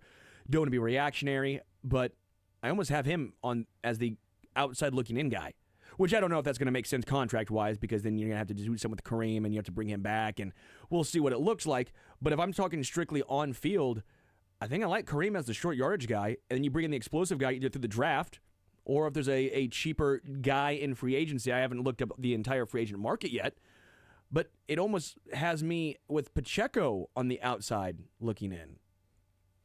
I mean, I think there's a distinct possibility, especially with if the Chiefs are able to acquire someone that they feel is a power guy that can be good in short yardage situations. I mean, that makes Pacheco a little bit more expendable. And he has not, I mean, there's a little bit of similarity in his career arc between himself and Clyde, in that Clyde was really good as a rookie, and then the injuries started piling up, things started going south. Kind of in the same way with Pacheco. I mean, the injury started getting to him in year 2, year 3, and now he doesn't look like the same guy that he was as a rookie. And that's the other thing. I mean, if you're long-term team building, you mentioned the kind of resurgence of the running back, and and some of that is cyclical for sure. I mean, we got some teams now that want to run the football that are maybe a little bit more interested in it. And if you got Saquon's a unicorn. I mean, let's face it. I mean, you could probably who in the last let's go back to 2010, 15 years. I mean, how many running backs are there that you would put in the category of a Saquon Barkley? I mean, last 15. Well, Adrian Peterson, even the tail end almost of him. Tail end of AP. I mean, I can't remember. Chris Johnson may have still been in the tail end. But you know what? I think I'm going to put him in a second category here in a second. But, okay. When you're just talking about guys that, for more than 5 years have been durable, long-term, productive backs. I mean, and Saquon you could even question, because Saquon has been extremely productive, but Derrick Henry. Would you throw Arian Foster's 3 years in there? He's going to be in another category too. I'd put Ezekiel Elliott. I might put in that category for 5 years ish. Yeah. Because Bijan's not old enough. Nope. Jameer Gibbs is not there yet. Alvin Kamara would be close, but probably the second tier down. And that's my next group, which is that you've got another group of running backs that are going to peak between 3 to 5 years. Yeah. And then they're done. So, with that group, and maybe Jameer Gibbs may be one of these guys, that's in this category. Maybe Bijan Robinson is, which is that you draft him, you're going to get 4 years out of him. If you took him in the first round, Mixon and Chubb probably. You might be able to take him for a 5th. And I think even Mixon and Chubb I'd put into this category too, which is that, which they were kind of both treated, which is Mixon for sure, which is that you run him as far as you got him. CMC, but he's been injured a lot. But CMC, and I probably would elevate him to the first category, because he's enough of a multiple threat and has been long term. But you've got this other group that you're going to draft them, you're going to run them into the ground for the 4 to 5 years that you have them, and then you're going to let them walk, because there's absolutely no value in them beyond years 4 to 5, after 4 years 4 to 5, and certainly not at the money that they're going to get paid based on their past production. Sure. So when you're talking about guys who are worth being paid after their rookie deals, I mean, that's what I'm looking at. And Josh Jacobs ended up turning that around this year. I mean, he kind of helped with that market. He had a big bounce back. I mean, and so maybe there's going to be some guys like that. But by and large, I mean, your investment in a running back, I mean, unless you hit one of those guys that it seems like there's one every 5 years, and unless you get one of those guys, what you're looking at is just getting a guy that's going to be a short-term answer. And I don't think there's any problem with drafting a running back high. It's just that you have to get value, and that was the tough thing for the Chiefs. I mean, would they have taken Clyde under the ideal circumstances if they could have traded it out? Maybe. If they got him in the second round, they took him because he thought they were the best player for them at that spot, and they couldn't trade out of it. And they couldn't trade out of it was a pretty big part of that. Yeah. Of taking Clyde. I do want to just continue this conversation. There's a couple names I want to bring up. A lot more Chiefs coming your way, but there's a couple of running backs I think that we could at least touch on and have a fun conversation. We'll take a break. Matt Derrick of Chiefs Digest is our guest. The Zone rolls on. Sports Radio 810 WHB.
been worse. He could have played all by myself. So.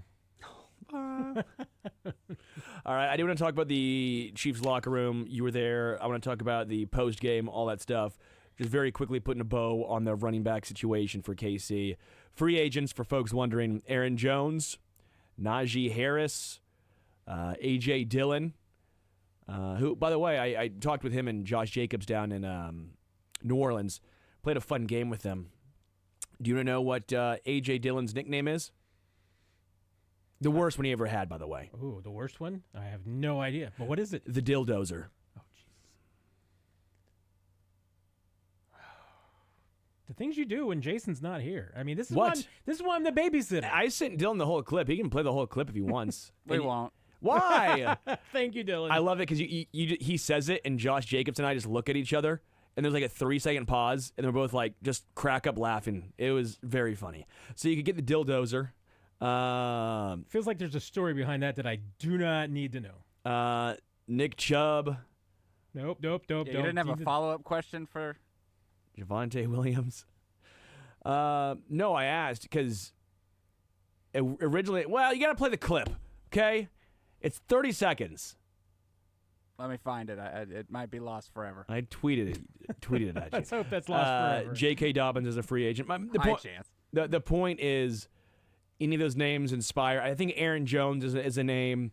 Najee Harris is a bigger name, but I don't know how he fits into the system. A.J. Dillon does have that power combo, but the issue is injuries. And then J.K. Dobbins, kind of the same boat, good year, but he's also been injured a ton. Any of those free agent names inspire hope for you? Not really. I mean, once again, it fits into that category of, who's a running back that's going to be good enough in their second contract or third contract as it may be. None of those really inspire me. I mean, 1 year, 2 year short-term deals for little money. Yeah, that would be acceptable, but I wouldn't invest any long-term money in any of those guys. So then your team more or less draft. I would probably be team draft. I mean, there's always the possibility some other guys, obviously hit the market through, cap savings or anything of that nature. And you're in a spot where obviously, you might be able to scoop somebody up who wants a ring. But also, I mean, anybody who's in their second or third contract probably isn't going to have the speed you want either. I mean, you'd rather get somebody young. And if you want speed, you know what? It costs. And that means that you can't you can't rely on the 7th round or undrafted to get speed. If you want speed, the running back position, you're going to have to probably draft on day 1 or day 2. Yeah. All right. You were in the locker room after the game. Worst locker room you've ever been in, or what was that scene like? It was quiet. I mean, it was. You could tell it was a lot of guys who were shell shocked, and and it was obviously you can get it. I mean, there were some guys who just weren't ready to talk about it yet, and I think that for the younger guys in particular, most of the players that we talked to were a lot of the veterans, and were willing to talk. I talked to Mike Pennell for a little bit, and Mike was probably, just because he's got a ring, he's been through this so many times. He was probably one of the ones I think handled it better. I don't think anybody handled it great. Mike, to his credit, I mean, he was trying to help out and some of his teammates and just try and give them some encouragement. There were plenty of guys around the locker room trying to do that. When you mean handled it great, none of them handled it great. In what way? I'm just talking about the post game environment and just how they handled the loss. I mean, there's different ways to handle the whole thing. I mean, and I don't have a problem with how anybody in that position does handle it. I mean, if you're not ready to talk and you're afraid you might say something, or you just are too shell shocked to say anything, I mean, I get that. Mike was. The way I say it was handled it great is that if there was a teammate that wasn't quite processing it as well, he'd come over and say, hey, give that guy a second, or give him a minute and everything like that, and he'll talk to you later, or maybe that's. I know there was one player in particular. I won't say who it was. Sure. It wasn't necessarily off the record, but I just don't see any reason to bring it up. It just was just like, hey, he needs a minute, so maybe not tonight. And Mike talked to me, so I mean that's and he was professional in the whole thing. There wasn't any frustration. He explained what he saw from his perspective and everything, and that's what I think you saw from guys like Joe Tooney and even Hollywood Brown. I mean, the veterans in that locker room, I think they even some of the guys who had the most disappointment, I mean, they handled it in like what I'm saying, just a professional way. But Sure. that was the most quiet, somber locker room I certainly have ever been in. Yeah. One of the guys I think I was kind of intrigued by is maybe DeAndre Hopkins, a guy who had been around the NFL for so long, hasn't really had any success in the NFL, comes to Kansas City halfway through the season, didn't maybe make the impact that he was hoping to make. Obviously had the drop, but what did he leave early? I always wonder with someone like that, with DeAndre Hopkins, who finally gets a taste of making it to the biggest stage. He's on the tail end of his career. How many more opportunities will he have? You know, is he even going to be back in Kansas City next year? Is he going to be going back to a team like where he gets paid? Maybe it's Carolina. You know what I'm saying? So I always wonder about those guys who I don't know how many more opportunities they have. Yeah, I mean, at least what I got the vibe from DeAndre and everything is that, I mean, one, he thinks he has some football left in him. Sure. And two, had a good experience here. I don't know if the Chiefs are going to be interested or not, partly because, you know, and the Chiefs might very well be interested in bringing back DeAndre, at least on a team-friendly deal, because he does play the same position, essentially, that Rashee Rice does. And reality of it is that with Rice coming back from an injury, you don't know how close to 100% he's going to be coming off a knee injury like that. I mean, and Charles Omenihu even finally, you know, said it like right after the game. He's like, hey, next year I'm going to be better than I was, you know, this year, because I'm going to have a full off season. I'll be, you know, a second year. I mean, and that's the reality of it. Whenever you've got an ACL, LCL, I mean, anything, especially the injury that Rice has, I mean, that's more significant than an ACL. There's going to be more recovery. So you don't know how close to 100% he's going to be. You also don't know if you're going to have him for a full 17-game season. Yeah. Because obviously he still has the off-the-field issues that are hanging over him, and if there might be a suspension. So, hey, DeAndre Hopkins would make a lot of sense just to be some Rashee Rice insurance to keep around. So I wouldn't rule him out. And like I said, he seemed to have a very good experience in Kansas City. I think it would be really interesting to see what DeAndre Hopkins would look like in this offense with a full off season to get into the playbook, a full off season to work with Mahomes and get the timing down. I mean, I think it would be a different experience if he stuck around for next year. Yeah. Joe Tooney, you said post-game, was professional. Just I just find it's so hard for those guys. A guy like Joe, who did everything he possibly could, you know, making the transition to left tackle and then coming up. I want to say just short because it's one game, but also when you get blown out by that, it's not really a just short. Do you think it was worse, the blowout for the players, than it would have been in a close game as far as the locker room?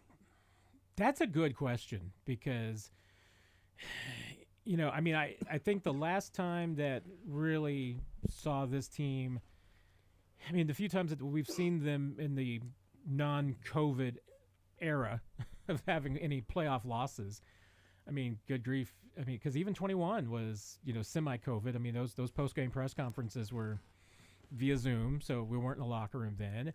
Tampa Bay, no. You have to go back. The last time, you know, New England and Tennessee and Pittsburgh. And from those locker rooms, I mean, this was a much different one than those. So was it just a blowout? Was it the Super Bowl essence of it? Maybe both of them. But, you know, and one thing I did want to throw out, and I haven't had too many comments about this, so I was wondering if it might pop up. Maybe it's just that, you know, Chiefs fans are so shell-shocked they haven't been listening to a lot of the interviews. But in the visitors' locker room there at the stadium in New Orleans, they have benches for their seats. And they're like wooden, heavy benches. And so if you're like, as the equipment guys were going through and pulling everything out and packing everything up to go, hey, you're in a hurry, you just let the lid slam. So there were, throughout all the interviews in the postgame locker room and everything like this, you would hear these benches slam. And the first time I heard it, I was like, oh, man, somebody is mad. Yeah. Because they're slamming a door and everything. And that was loud. I was like, oh, boy. And then after the second or third one, I was like, I realized what it was. It was those benches, you know, slamming and everything like that. And so I wondered if any fans were going to hear that and be thinking, oh, good grief, these guys are ticked. Yeah. No. It was less so. Less so. It was just like, I mean, and there wasn't any screaming. And you mentioned Tooney, and I did want to mention this, that, you know, Andy Reid, after his availability, came into the locker room because he was on the podiums. He comes back. He comes into the locker room for a little bit, and before going back to his office to get packed up and everything.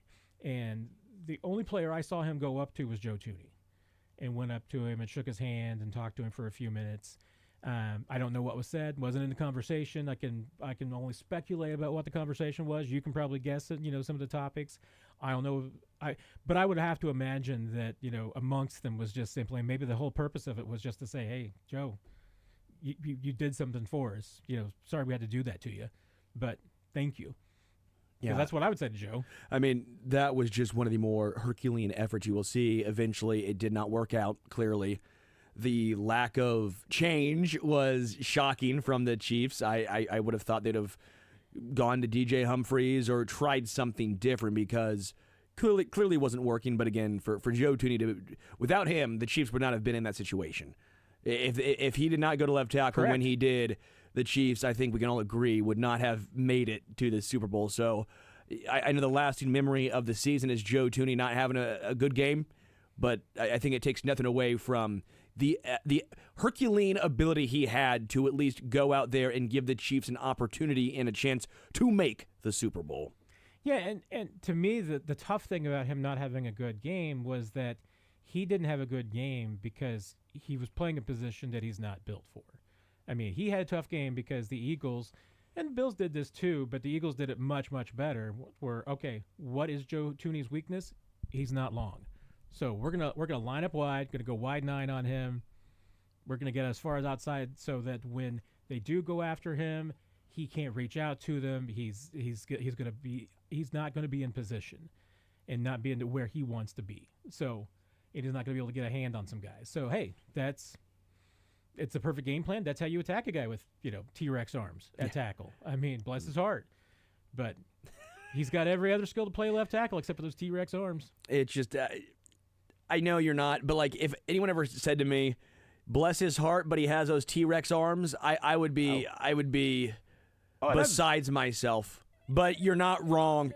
Well, and I made it abundantly clear that what I'm saying, whenever I say this about Joe Tooney and everything, what I'm saying is that at the Teledyne factory, Skynet factory, whatever it was that built Joe Tooney to be a Terminator, to come back from the future to protect quarterbacks, they gave him everything except they gave him 32.25-inch arms. They'd given him 36-inch arms. This guy's a Hall of Fame left tackle. Steady's a Hall of Fame left guard. Yeah, I do always find it funny where I was like, yeah, he's got short arms, and I would love just to put my arms next to Joe's and see how we're just dwarfed.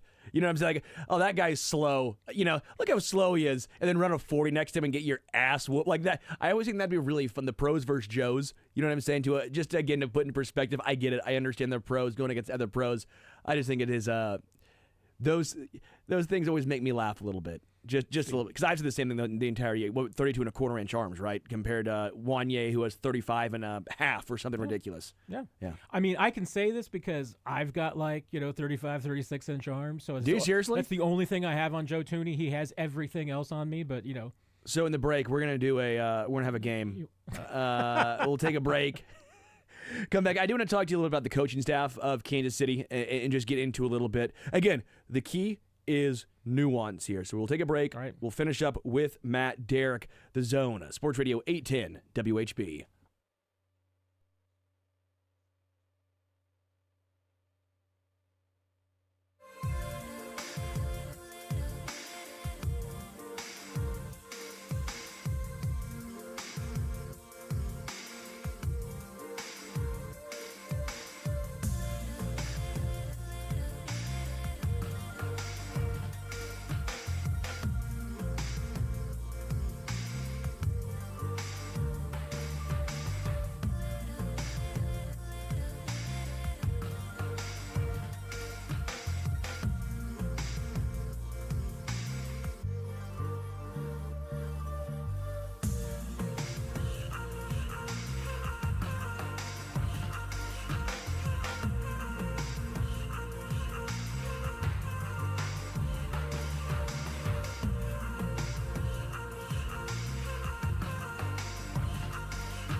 and I think that's going to be a little long if I was a betting man.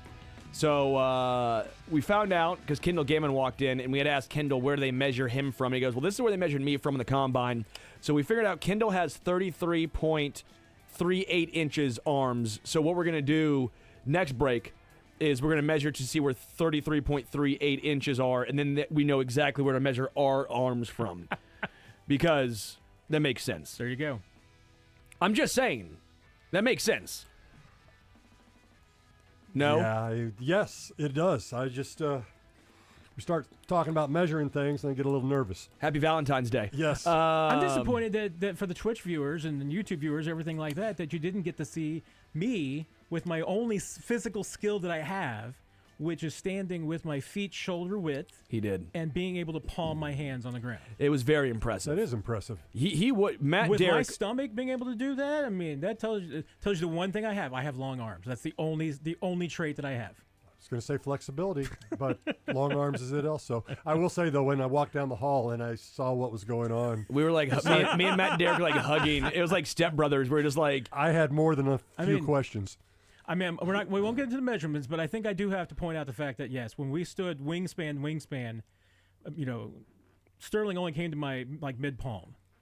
Yeah, it's still pretty impressive, though, the fact that I got there. So I think it was impressive. So, But what I think we came up with was I probably have Joe Tooney-sized arms, which I now see why he's going to struggle at left tackle against the Eagles. So if we would have done this study well before, I could have told you it wasn't going to go well on Sunday against the Eagles. But we didn't have this study done, right? I think that was the key. Could be wrong here. Could be wrong. Matt, before I let you go, serious talk.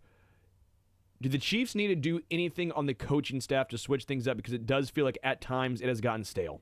I'm not saying that you need to fire Matt Nagy. I'm not calling for anyone. I mean, again, the whole week I've been trying to scream nuance. Nuance is key here. The Chiefs just went to their third straight Super Bowl. Things are good. But it does feel like maybe having someone to challenge him, maybe some different thought process, that could really help elevate this offense that has been stagnant and is going and trending the wrong way for the past couple of seasons now. I'm not even saying necessarily Matt Nagy's the issue here. Might be the scapegoat, not the issue. Do the Chiefs need to almost switch up some of the more minor roles on the coaching staff? It's worth considering for sure. But to your point, I don't think, and this is where my nuance comes in, anything that you thought that was wrong with this team at 5:39 p.m. Sunday, I mean, I think the game only reinforced that. If there's anything that you saw after the game, after 5:39 on Sunday evening, if there's anything new idea that you came up with, anything else that you thought was wrong with this team, that's a reaction to one game rather than a reaction to an entire season. Or in my case, I think you look at the last two seasons because they've been very similar. So, yeah, I mean, hey, should it be worth considering whether you need a new voice in there? Not just, like you said, not necessarily firing anyone or replacing anyone, but just bringing in somebody that might have different ideas. Someone who might say, wait a minute, that might not work. Because obviously, whatever you came up with, I mean, the one reaction you can have from that game plan on Sunday is to come up with and say, okay, a collective group came up with that game plan, and it was a colossal failure. Yeah. So you needed someone in that room to be able to say, you know what, I don't think this is going to work. And if that happened, if there were people in that room, then maybe you just need to shuffle responsibilities, reprioritize things. But I don't think there's ever anything wrong with any type of work, whether it's radio, whether you're making widgets or playing football. There is absolutely nothing wrong with bringing in someone smart who says, I have a different idea. I disagree. I think you should do this. This would make you better. There is absolutely nothing wrong with bringing that voice in. And that's why we bring you in, Matt Derrick. We bring you in because you challenge us, because you make us better. Different voice, Matt Derrick. You can check out his writing voice on ChiefsDigest.com. I'm sorry you had to stay for Sunday. I'm sorry you had to go into the post-game locker room, but I'm glad you did it and not me. Thank you. Oh, I bet you are. Matt Derrick of Chiefs Digest. Kendall Gammon up next. We measured arms with Matt. What are we measuring with Kendall? Hands! Hand size, everyone.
and he'll juggle anything you throw at him. It's Kendall Gammon in the Zone. Brought to you by Crown Toyota and Crown Volkswagen. Recognized as the #1 place to buy a new or pre-owned vehicle. Visit crownautomotive.com to see the latest deals. Experience the Crown difference.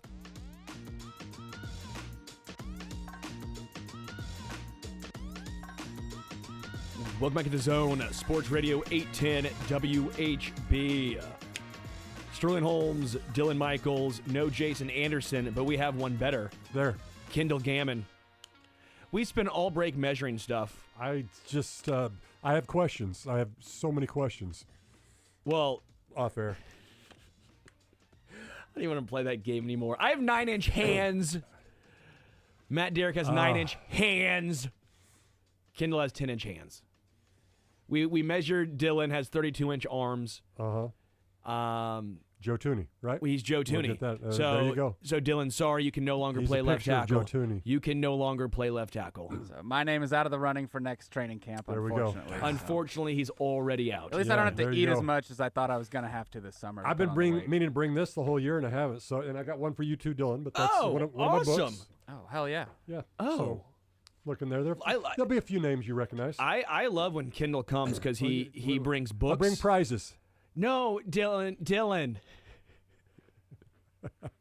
Get your mind out of the gutter. Seriously? I love when Kendall joins us in studio because he brings gifts. It is good to be here. He brought his book. I appreciate the book, too. I'm going to... I don't know if he gets one anymore for that response. I don't know. Yeah.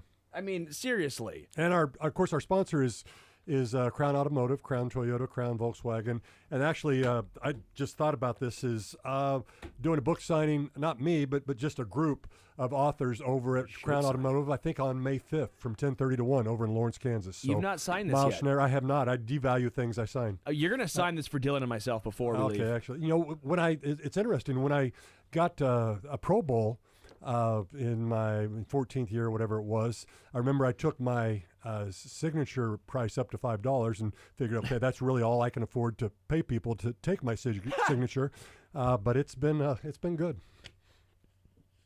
Here's how you do it. Kendall, will you please sign my book? after this, there we please? go. Kendall, Yes. Kendall, will you sign it and put Pro Bowler? Yeah, that's I- probably won't put that. I think like to Sterling, love Kendall. There you I don't go. know. It's Somewhere right in Valentine's there. Day. Yeah, heart. And by the way, XOXO. I love the war horses for veterans. Yeah, You came in absolutely. and I love bourbon. And Yes. so you caught my eye right away when you have a bourbon bundle. And a raffle that's going on.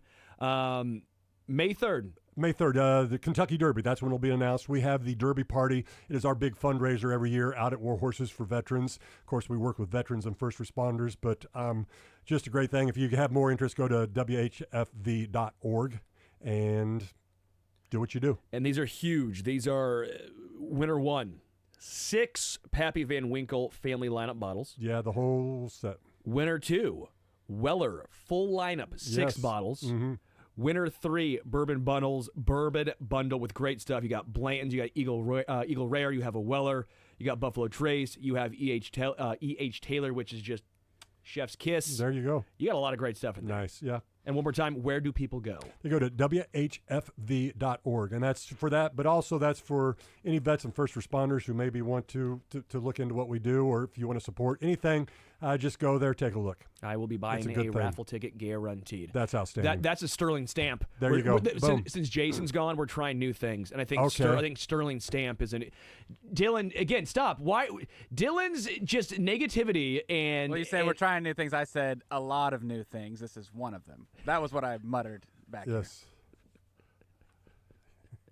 Dylan does not like some of the shenanigans that go on when Jason's out. Well, That's what there's- it comes down to. There's nothing if not shenanigans going on right now. Well, and speaking of shenanigans, that was the Oh, Chiefs' offense. there you go. It was just shenanigans I central. think that was the name of a bar in a movie as well. But That was you know what? Super Troopers, right? Don't say shenanigans. No, I think Cocktail.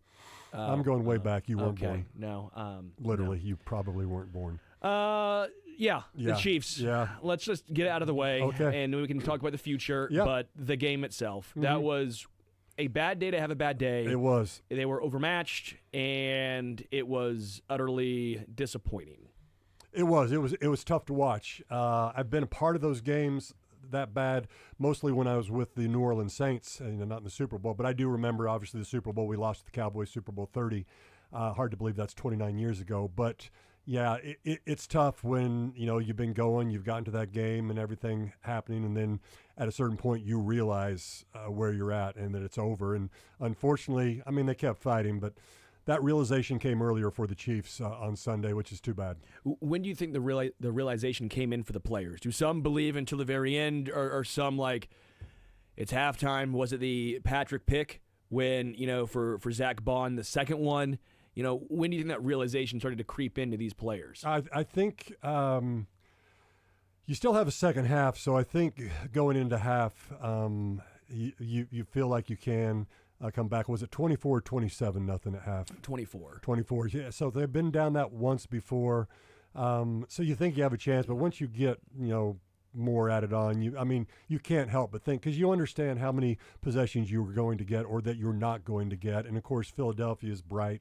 They're milking the clock and just, I say milking the clock, and then they throw one down for 70 or whatever. Yeah. But all the same, yeah, it was quicker than what we dealt with in Phoenix when I was with the Steelers. So what is that like for a player? You're playing that. I don't mean to bring up No, bad it's memories fine, here, no. but It stinks. It's tough because you're just like, man, you get so close. And as tough as it is, I think it's tougher when you walk off the field and you see everything going on and just realize that could have been you. And then you walk in the locker room, at least with us.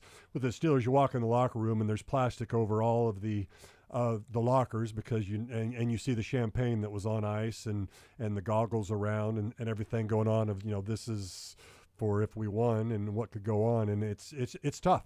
It is. Do you think it's harder or easier losing by that much?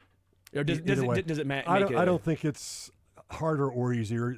A loss is a loss in my mind. That may or may not be right, but that's how I feel about it. Yeah. Do you like the city of New Orleans? Because I thought it was actually a pretty good host for the Super Bowl overall. Did you go down this year? I did not. I had some things going on with War Horses and also Pittsburgh State, so I wasn't able to. I never go to the game, but I normally go the whole week for the parties to reconnect with players. I played 15 years. I was a player rep in NFLPA, so I always I was around a lot of people during my career, so it's nice to reconnect. But it didn't work out this year. I did want to go down, considering that I've been down there for 4 years. My 4 years in New Orleans were challenging. Had Jim Mora for a half a year, then he decided he'd had enough. The pressure was there, and it just wasn't going well. And interim coach, and then I had Ditka for 3 years. And while that was interesting, it was tough as well. So as I always say, New Orleans were my character-building years. I just like the city. That's my first time down. The food's great. I feel like it's a long snapper. You have to love it because the food. The food is fabulous. Yeah. You can bulk up down there. I was still, what do I weigh now? 245. Back then, I was still, I still have offensive lineman, so I was still 310 pounds at the point. So, yeah, there's not much better place to eat. And that's what we did a lot. But all the same, I don't know. New Orleans, not my favorite place, honestly. Sure. As far as offensive linemen go, that game was brutal for the Chiefs. Yeah. But also, I don't think Patrick did him a lot of favors. Obviously, as a former offensive lineman as well, when you watched and broke down the Chiefs' offensive line, how much blame goes towards them, and how much were you sitting here going, Patrick, you can't do that. This is what the Eagles keep doing to you, and you're almost running into pressure now at this point. Yeah, and I think that comes, and this, you guys have talked about it probably all week. That comes from having the pressure and starting to get happy feet because you have been getting hit even when you throw it. And I think the big thing, what I noticed early on was the lane integrity of the defensive line of Philadelphia, and they were just slowly compacting it as a cup around as opposed to maybe giving lanes. And that's something I've heard a lot from some folks I've talked with throughout the season, which is the one thing you can't let Patrick do is get out of the pocket and play, as they say, street ball. And that's their words, not mine, which is to say he is so good outside of the pocket in terms of creating and seeing everything downfield. So I think that was a huge deal. I heard you guys talking about it before on the way here and throughout the week, which is that the one thing you're trying to do with Patrick is make you beat him from the pocket, and he even said as much.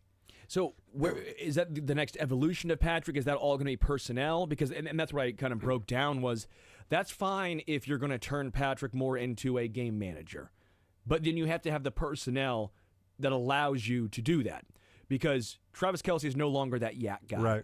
Right, he went from 5 point something. I can pull the numbers up. No, I heard it. That is absolutely. You had it's significant. Yeah, 300 less yards after Right. catch from 22 to this year. Mm-hmm. You don't have Rashee Rice, who was third.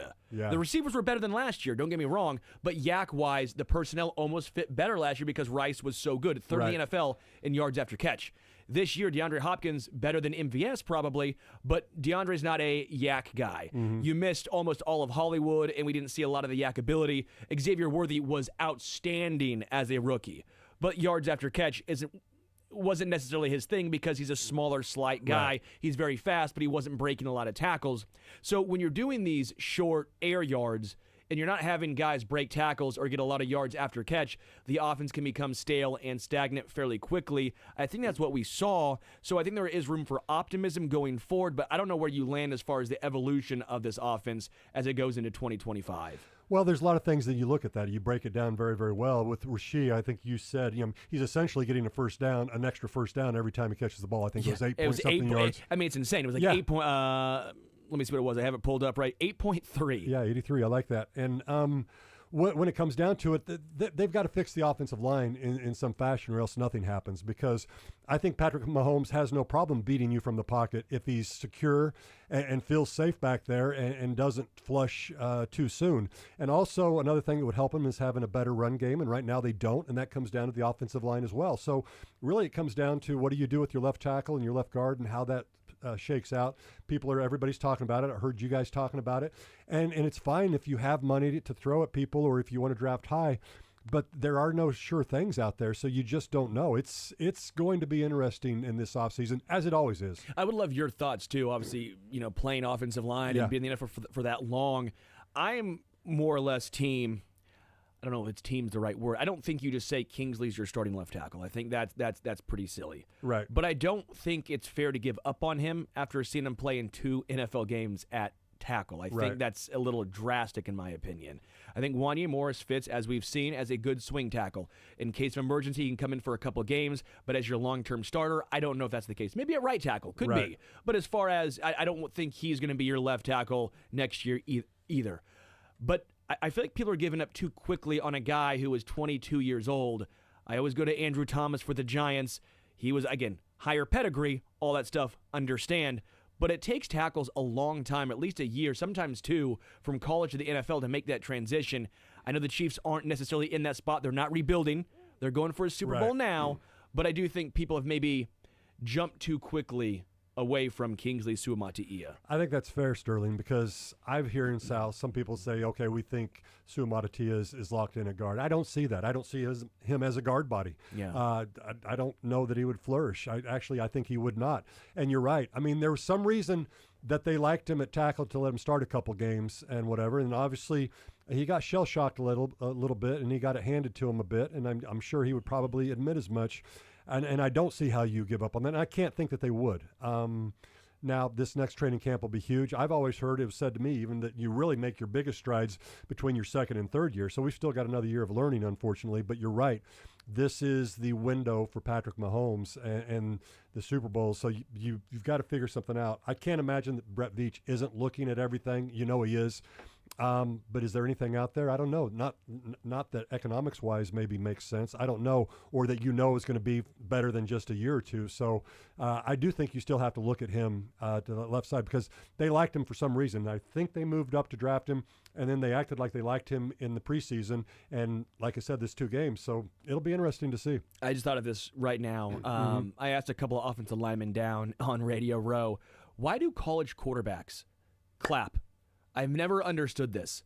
Why, that's their cadence, right? Is clapping. And I was asking, they're like, no, we don't really know why either. There's no real advantage because obviously the defense then knows when the quarterback is clapping.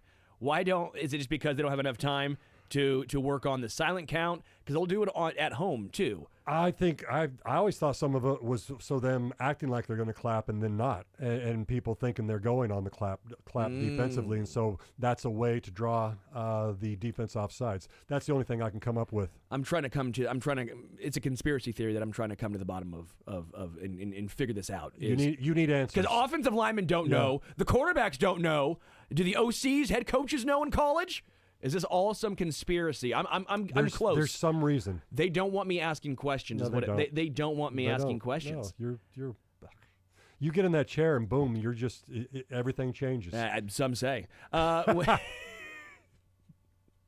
All right, I talked about it a little bit with Matt Derrick. You were in here, but do you have any thoughts in regard to the coaching staff of Kansas City? Again, I'm trying to have some nuance. Yeah. Right? I want people to realize things are damn good here in KC. 15-2, yet another Super Bowl appearance, but it does feel like the offense, especially in this game, it's the lasting memory, was stale. And it felt like the offense, running the football at times never got going, never been a priority. Does Andy Reid need someone to, challenge that philosophy rather than just agree with what he's doing? Is there an OC change coming? Is there at least some of the more, I don't want to say minor, but some of the lesser known roles? Is there some changes there, some new faces coming in, some guys maybe going out? Is that something that you think needs to happen at Arrowhead? I've heard you talk about this, and I see your point, and I recognize your point. I don't know if I share it completely because this is one game, and I understand you can say, well, it's one season. Yeah, well, you've really only got one player on the team that has long speed. Your running backs don't have long speed, and the one that does have long speed, and Xavier McDaniel, Worthy, sorry. I just went back to WSU basketball. Wow. Yeah, baby. But anyhow, sorry about that. Big rebounder, though. But, with that, the one guy, I mean, he's a rookie, and he's only going to get better. But I think the fact that you don't have the big plays, that's a big deal. I think the running back, or lack thereof, is bigger than we think. I mean, even with Kareem and what he did, he does not have he does not have the long speed, obviously. He doesn't have the burst. And as you say, if you need 2, he's going to get you 3. If you need 5, he's going to get you 3. I mean, that's what he did. And that's not going to change. And I don't think you can build if you have something like that, because I don't see it with Pacheco either, quite honestly. I know everybody's saying they don't think he's healthy, and maybe he's not, or probably he's not. But I still think he's only a 15 or 20-yard guy. He's not somebody – I know he runs hard, and I love his enthusiasm and energy, but he's not a long-speed guy either, and I think you need that in the NFL. So are you saying how early are you comfortable with the Chiefs taking a running back? Because I think first round is still, especially at where they're drafting 31, not great. We saw it with Clyde. You're not getting the Bijans or the Jahmyr Gibbs, right? You're kind of getting some guys that might have a question mark here and there. You're not getting the Ashton Genties. You're probably not getting the Cam Scatterboos. Yeah. You're probably getting that next tier down. Scatterboo, that's a great name. Cam Scatterboo is a great name for a running back, too. Absolutely. You just Scatterboo around him. Bob Hope would love that one. You know what?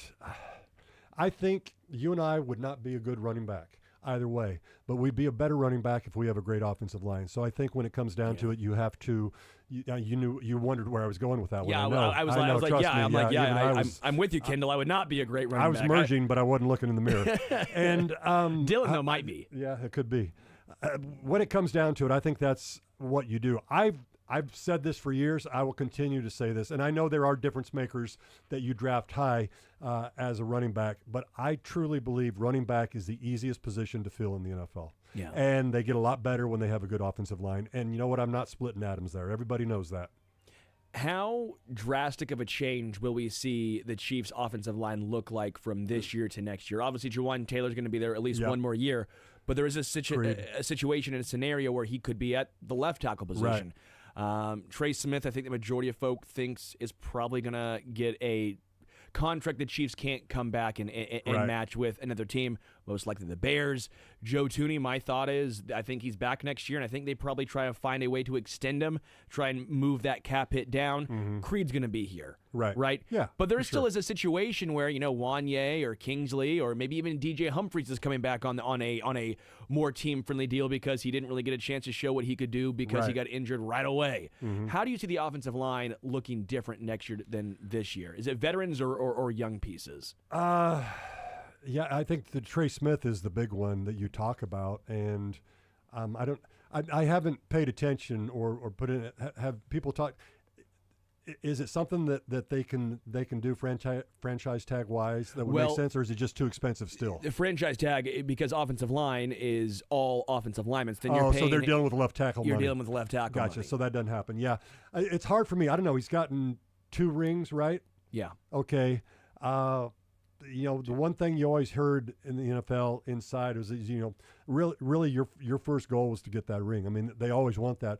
But you get the ring, it makes it easier for you to go get paid. And that's nothing wrong against him because, quite honestly, he was drafted low because of a health issue that didn't materialize, and so he had a chip on his shoulder, as well he should. And certainly, I'm not going to tell him to think anything different, because he'll kick both of our butts. But I think it's going to be hard. I mean, I think if the money were similar between what he's being offered and what he could get with the Chiefs, he would think about it staying here, but I just don't think that's going to be the case, and I think you probably agree.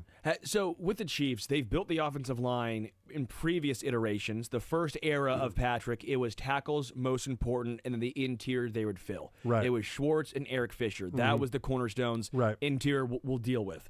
And then they built this a different way. They said, we're going to draft Creed.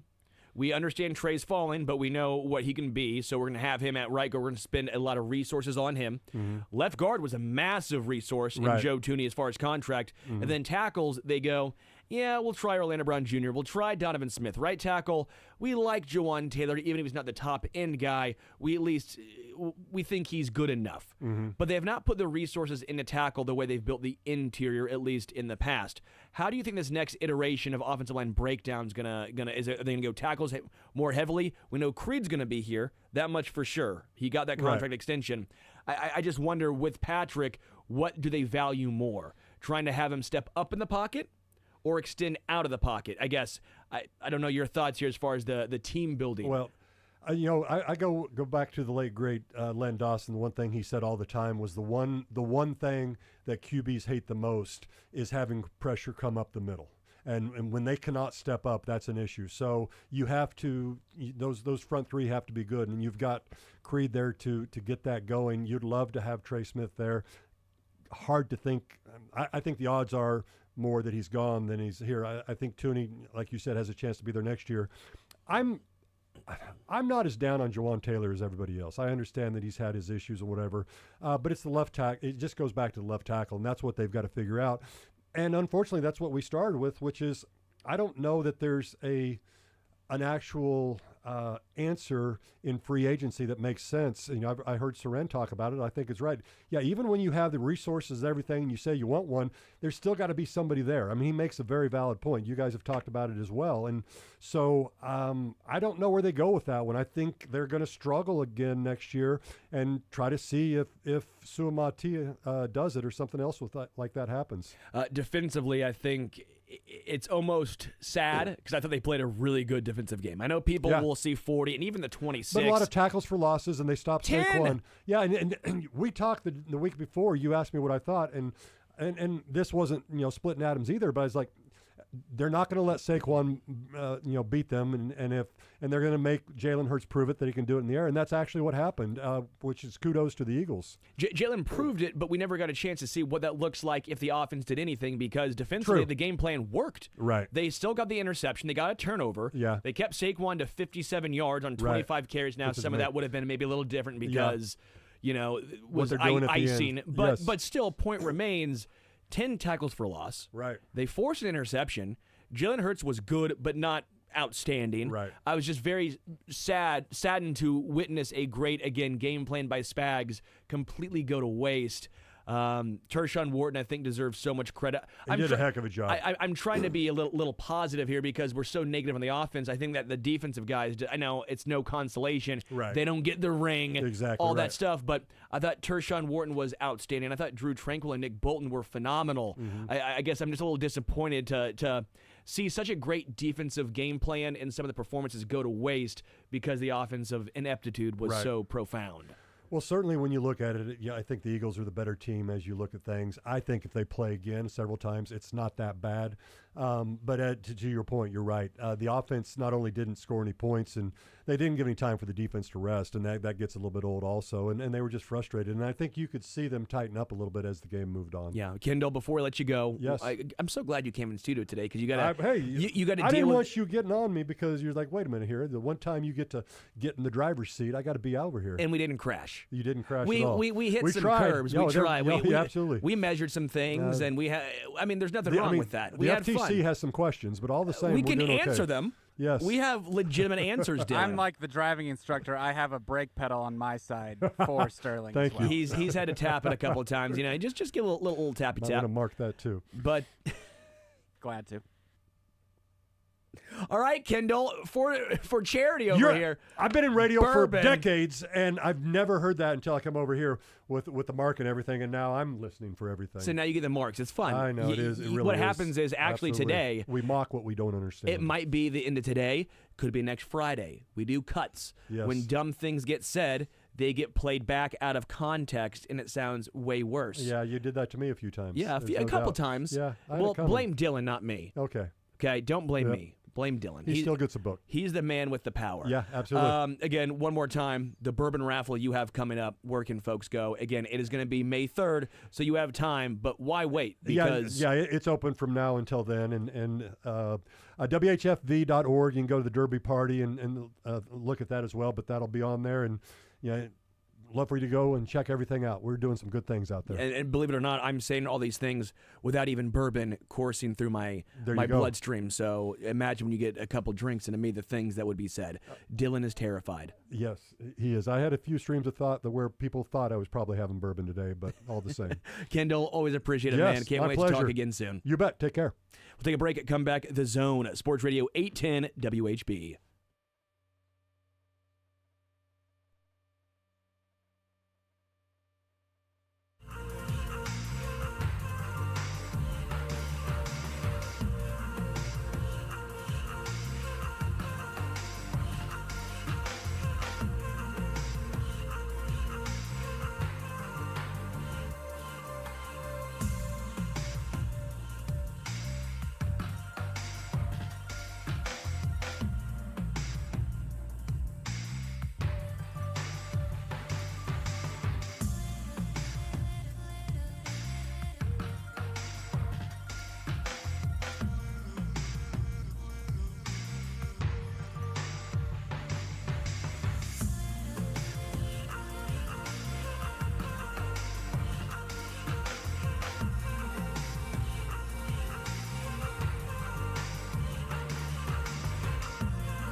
and a Caldwell Blue Jay. That's right.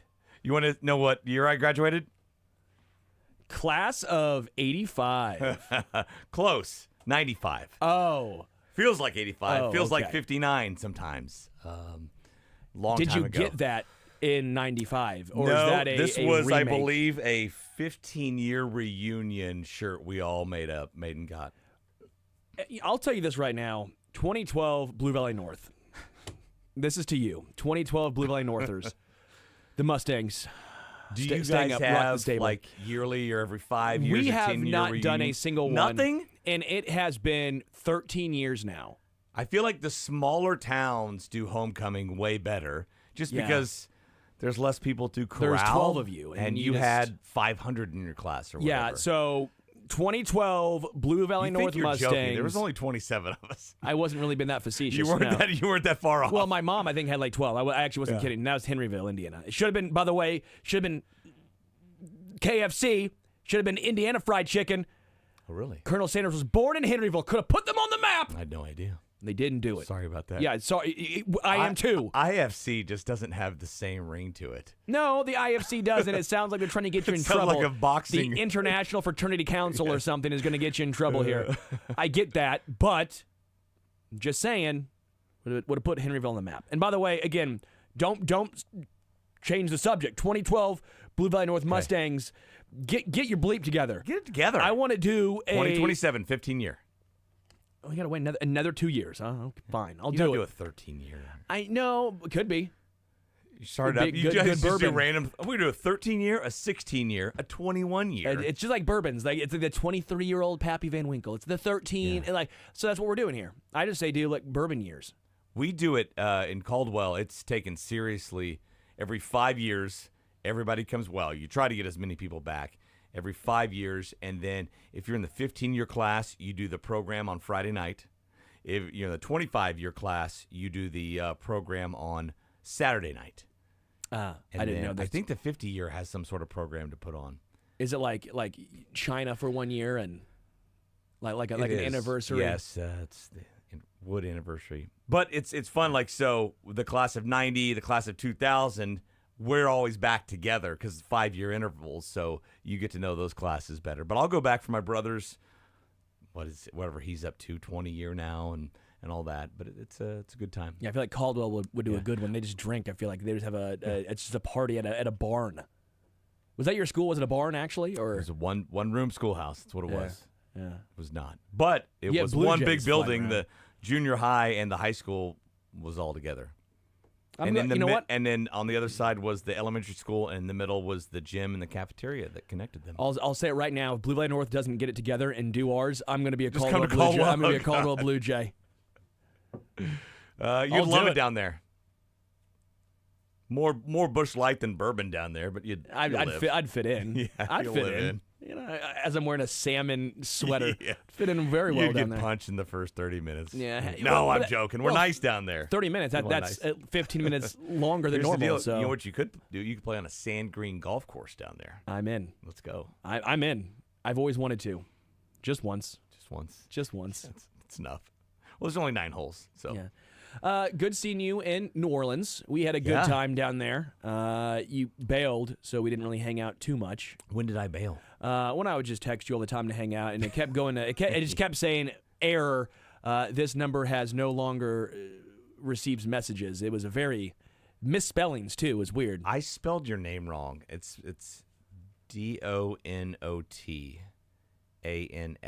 DONOTANSWER. Is that right? Too many words. Too many letters. Do not answer.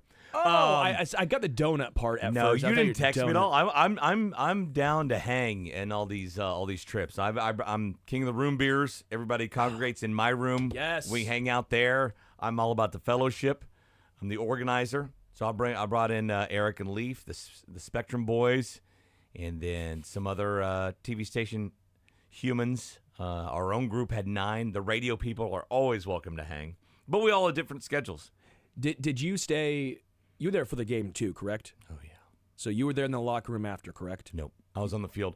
So my role is I go on the field and we anchor. And for the first time, I wasn't running and grabbing victorious, happy Chiefs players to bring over Yeah. to interview. So Kevin and I just stood there, and they tossed to us, and we kind of talked about the game overall, about the season overall, about this dynasty overall, where we're at. We tried to make sure we weren't all doom and gloom. It's like, okay, this is just a step in the process. You're very sad now, but in 10 years, when there's maybe 3 or 4 more Super Bowls to look back on, you'll look back on and say, hey, what an accomplishment. They made the Super Bowl this year. It's like Andy Reid. Everybody made fun of him for losing in NFC championship games all those years, except for one with the Eagles. He just couldn't get it done. Well, when he did finally get it done and win in 2019, everybody looked back and they counted those as accomplishments, which is what they were. He made the Final Four. In this case, you make the Final Two. It's a huge accomplishment. If Patrick Mahomes' floor, if his floor is blowouts in the Super Bowl and overtimes and AFC championship games, this is going to be the greatest athlete story in the history of athletes, okay? So how were you that nuanced when you went on? How have you viewed it? Because I know now I'm in the same boat. And even afterwards, I tried to have some nuance, but it's hard when you see such a poor performance on that stage where it felt like even in the second quarter, you're sitting here going, can we just? I'm gonna watch the floor. Can we watch reruns of the floor? Like, give me something. I'll watch reruns of Friends before I watch this at this point. Well, yes, because I mean, just look at your phone in the moments after and listening to. We had reporters all over the place at bars and restaurants all over town, and they were interviewing fans, and they were down in the dumps, and they were upset. And you see the tweets about like, this is it, the run's over, stupid stuff like that. I turned to Kevin, and he had the same idea. Kevin Holmes. He's like, we need to step back and do big picture on this thing, right? Yeah. Talk about how, that game sucked. But this game, this season overall, they won 17 of their 20 games. And they won 17 of the 19 games they tried to win, right? And they lost the final one. And every single player, to a man, will say that is the hardest loss to take. But that doesn't mean you don't want to risk taking it.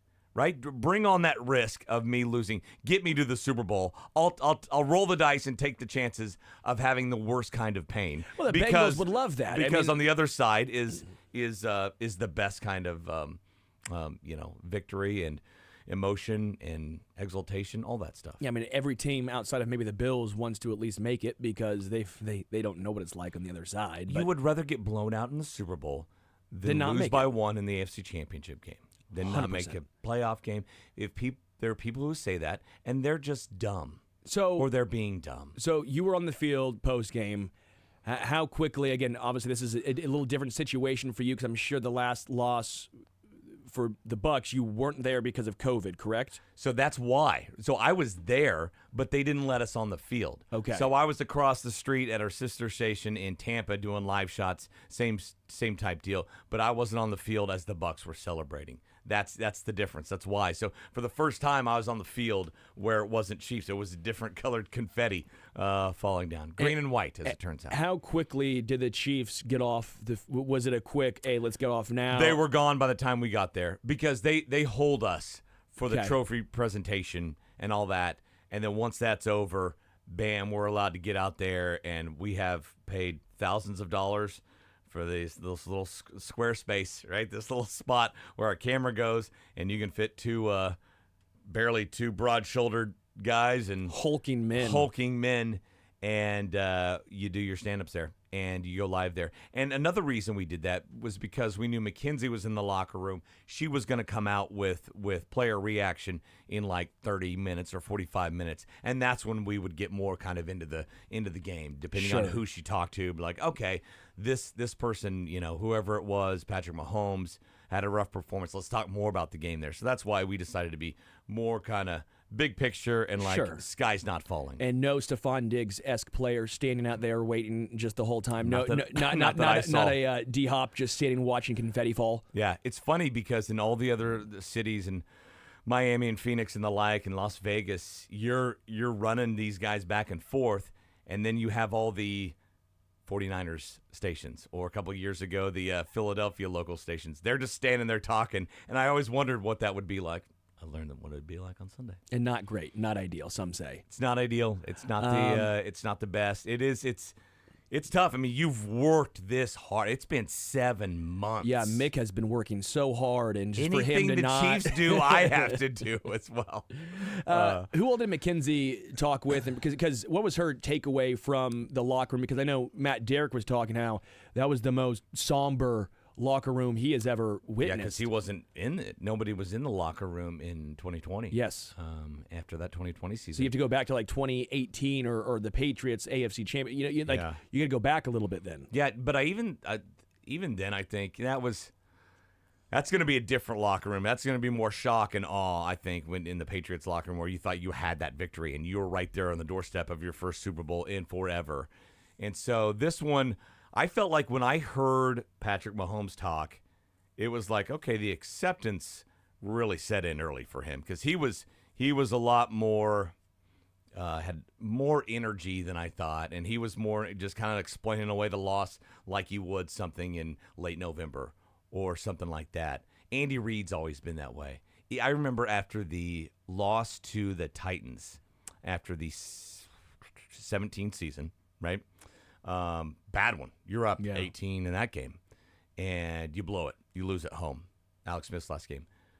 Andy Reid is just kind of matter of fact and like, okay, we'll move on to the next thing and explain it away. And it wasn't as crestfallen as Chiefs fans were or wanted him to be. And that's when I started to realize it's almost like, okay, it's a year-round job for these guys. That's not the end because they're going right back toward tomorrow, the combine, then the draft. This is just the job. And I almost got that same feeling with Patrick Mahomes of like, yeah, it's the end of the season. This really sucks. And he's not excited, but he knows this is just another step in the process. And sometimes that step is a step back. Sometimes that step is a loss. And we're going to go back to work the next day because this is my career. I work year round. It's not just I'm not just contract for hire for 7 months, right? There's a next step involved here. I felt like I almost got that from him, but then McKenzie was like everybody said the same thing. Yeah, everybody said the same thing. It's you understand it's a book. But it's not a Dr. Seuss book. It's a Leo Tolstoy written book. It's War and Peace, where you can see, there's a lot of chapters still left. And so many more pages. Yeah, and why we might not understand it, we're going to talk about how important this book is and how it's a dynasty. Basically, the Chiefs were in the Leo Tolstoy War and Peace style of book. That's basically what it is. It's very long. The NFL's tired of it. They're tired of reading it, but you're going to have to deal with it because you want to feel like you're a smart guy. It's a different type of game to talk about because there's no 1 or 2 or 3 or 5 or 10 plays really to talk about to say, okay, that's where it went wrong or that's where it turned. It was just pure domination. That's what Travis Kelce said. They blitzed us. They attacked us on all 3 sides of the ball. All 3 units were dominated. What are the 3 phases? Yeah, the 3 phases. Teams come a special, offense and defense, and I don't know if the Chiefs. Well, I do want to get in those. Before we talk about the future, just a little bit about where you think the lion's share of the blame, if you want to call it that, falls on. And I want to talk about that again, not defense, because I think defense, they did their job. They had a game plan that worked. Just the offense never gave them the opportunity to actually put that into effect and see the results. But we'll talk about that on the other side. The Zone, Sports Radio 810 WHB.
WHB, Sterling Holmes, Dylan Michaels, Mick Schaefer. Mick and I had a nice little excursion to to get some snacks.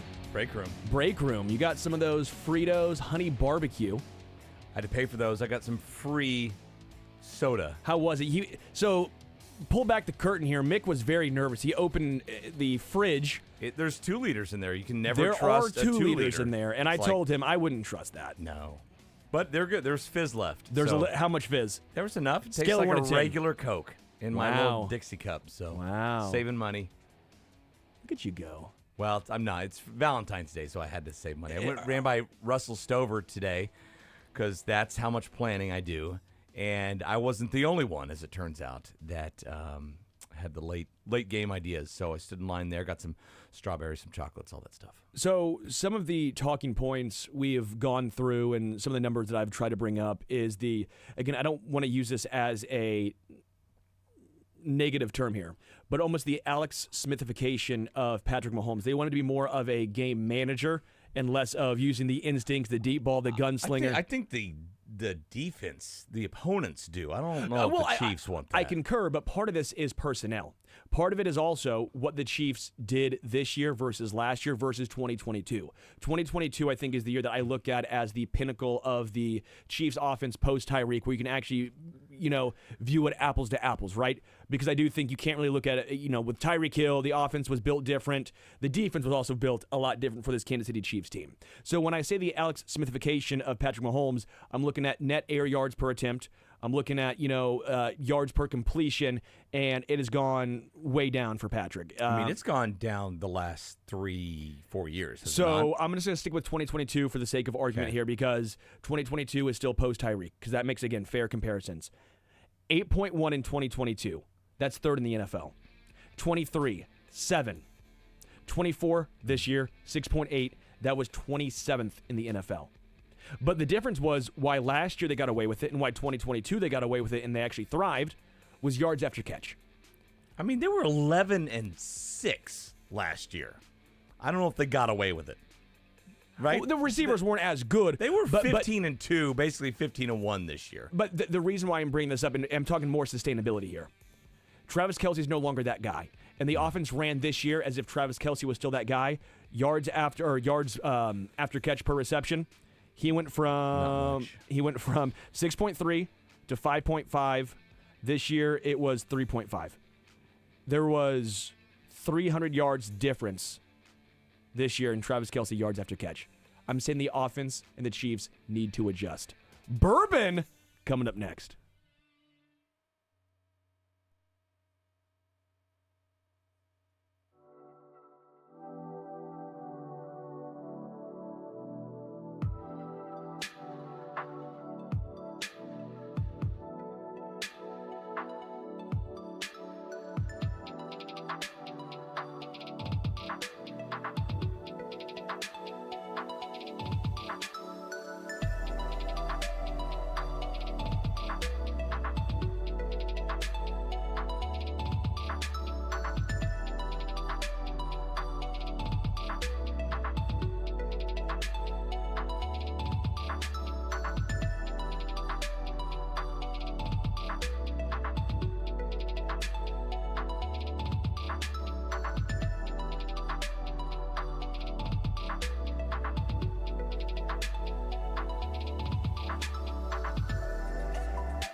Sports Radio 810 WHB.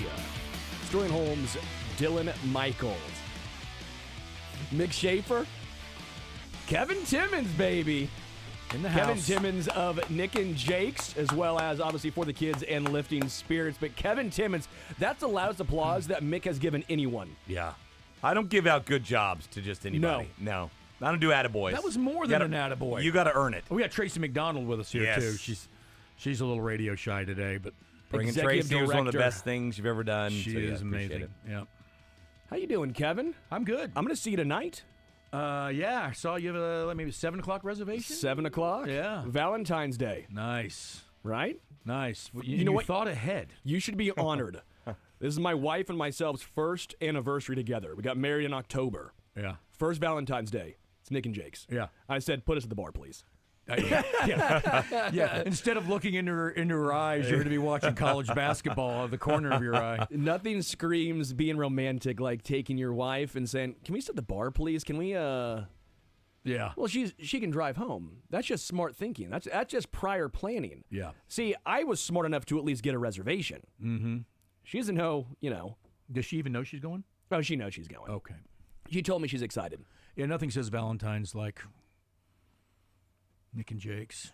Watching Stephen A. Smith out of the corner of your eye in the background. I think it's romantic. Quite. Yeah. Luka Doncic might play tonight, right? There we go.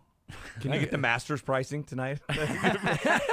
Like you do for Go the to your Masters room, tournament. So we're doing a thing on Sports Radio 810, partnered with, obviously, For the Kids and Lifting Spirits. We're going to do up until about the 27th, when the event is going to happen, a little thing on here called Whiskey Wine Down, where we are going to talk about different whiskeys that will be raffled off for charity that you, the listener, actually have a chance to win. Yeah. So, Kevin, I'd love you to give a little background here about For the Kids, Lifting Spirits, and this incredible event that you are doing and hosting on February 27th.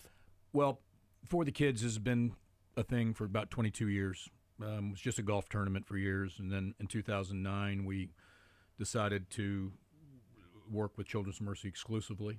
And through those years, we just slowly every year just raised a little bit more money for children's and did some awesome things like a canine program and iPads on every bed, and we bought ambulances and just all kinds of weird stuff. And in 2017 we lost Nick to suicide, and really thought about kind of not doing it anymore, but children's was it felt the need more than even we did. I mean, they had so much demand for mental health, and they didn't have a supply. And we leaned into children's. They leaned back into us, and the next thing you know, we're helping staff more psychiatrists, psychologists, and we're paying for social workers in school districts. And next thing you know, there's we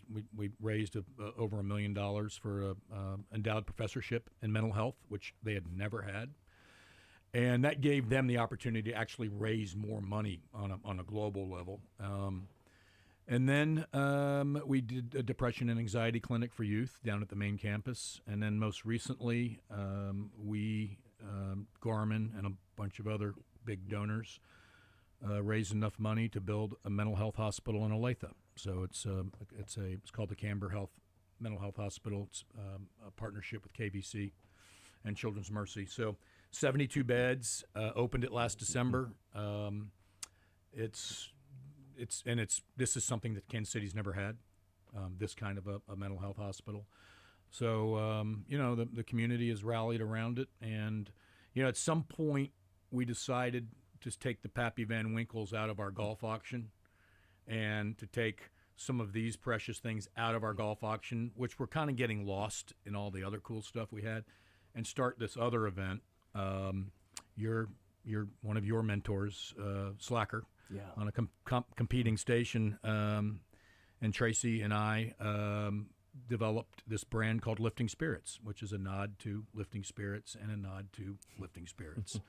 And it's so far been a bourbon event. This will be our third year. It's held out at Lodge at Ironwoods.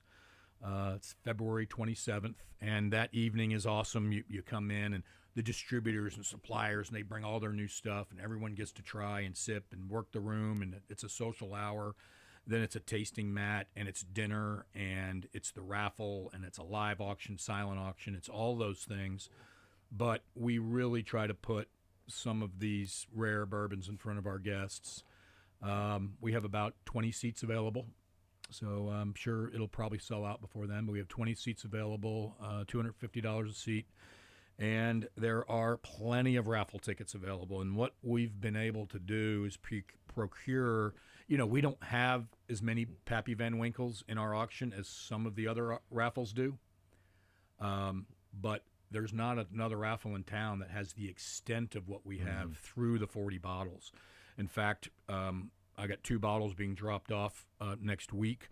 That'll probably replace 2 of the bottles that are already in the raffle because they're upgrading the raffle. We're continually upgrading it between now and the 27th. So very excited. I brought some Wild Turkey products, probably, Mick back in his day. Wild Turkey 101 and Coke. That's that Caldwell Caldwell, special. Kansas. That was your Pappy back then. Okay, that was the nicest thing you could drink in town. Absolutely. Yeah, and a solo cup. So now they got these fancy glasses called Glencairns, and it's really cool because I was the same way. I mean, I grew up Jack Daniel's Wild Turkey, and then you start getting into what these guys really, they're bringing in distillers who are really putting their expression of bourbon inside of a barrel that's aged the way they want to bring out the nuances. And now they're doing them barrel aged. I mean, they're doing them at barrel strength. So there are 40 names will be drawn. And just, again, we're going to be doing this probably just every day as the final hour. We'll give a little quick tidbit on each bourbon, or at least some of the bourbons that will be available in this raffle. The Pappy Van Winkle 23 year. You have it right in front of us. The Wild Turkey Masters Keep Triumph. I mean, there's just so much incredible. Midwinter Night's Dram is one of my favorite bourbons out there. I believe it's from Utah, actually. We did a whole taste test with me and like 9 of our friends, and that one was we did like a blind one. Yeah. We had like 6 or 7 different bourbons on our last golf trip, and that was one that won. Mm-hmm. And it was tough because we were actually in Louisville, and a bourbon from Utah was the winner. So that's in there. Old Rip Van Winkle 10 year. I mean, Jack Daniel's 12 year. There's just so many incredible bourbons that you have a chance to win at this raffle. If you are a bourbon person in Kansas City, this is the place to be. Yep. You got to know Kevin. You got to go to Nick and Jake's, too. He's got that whole behind-the-bar situation rocking back there. If you want a nice bourbon and you want to taste something, Nick and Jake's is the spot. Yeah. Well, this Master's Keep is the one that if you find it in a liquor store, it's behind a glass case, or it's under the desk, or in the office. So we've got one of these available. This is the oldest rye that Wild Turkey's ever done. So don't put the Coke with that. This was This was the number one whiskey on several lists. This Russell's 15, and we were really fortunate to get this one. And then Wild Turkey 70. This is a 70-year anniversary. This was ranked number 8 on Whiskey Advocate for 2024. So you've literally got 3 of, just in front of you here, 3 of the best bourbons and ryes in America. So yeah, the whiskey wind down is going to be fun because I'm going to start just drinking whiskey and bourbons on air. That's my new goal. Is I'm going to start bringing some in, leave it in the office back here. What's Jason going to do? You might be better. You might be more tolerable. You think he might like me more? He's from Louisville, or his wife's from Louisville. I don't know what the difference is, right? They're the same. She is. He's from here. Yeah, but you would think it's in their blood. You would think it's in their blood. Yeah, but, absolutely. I was driving around during the holidays, and Jason was off, and Sterling was presenting a bottle of Willet to your producer. Yeah, Dylan, and, by the way. that's right. Listen up, Dylan. This is all starting get because any of you. Christmas And so gift. Dylan's like, oh, cool. I'm going to put this on the shelf next to the one you gave me last year. And I could see Sterling just through so the mad. radio coming through going, have you not even opened the one from last year? He's like, no. And Sterling's like, man, bourbon was meant to be consumed. It was Agreed. meant to be drank. Yes, I'm the same way. And it's meant to create conversation, and it's meant to open dialogue, and Take your shirt off. Meant for all that stuff. And I'll tell you, at the end of the night, you say whiskey wine down. I guess maybe you'll probably do it at the end of your show. I don't know when you're going to do it, but the whiskey wine down, at the end of the night, to me is just that last little thing before, kind of get you in that mood to go to sleep. Well, So- Kevin, I actually did celebrate by opening his first bottle to celebrate the second bottle, and so it all worked out. So then next year, I'm expecting a third Willet. He's a hoarder. So, Is it the same Willet? Same bottle? same bottle? Same bottle. Well, the reason is I asked Dylan a long time ago because I want to do something nice. He's producing. He does a lot of hard work behind the scenes that not everyone appreciates.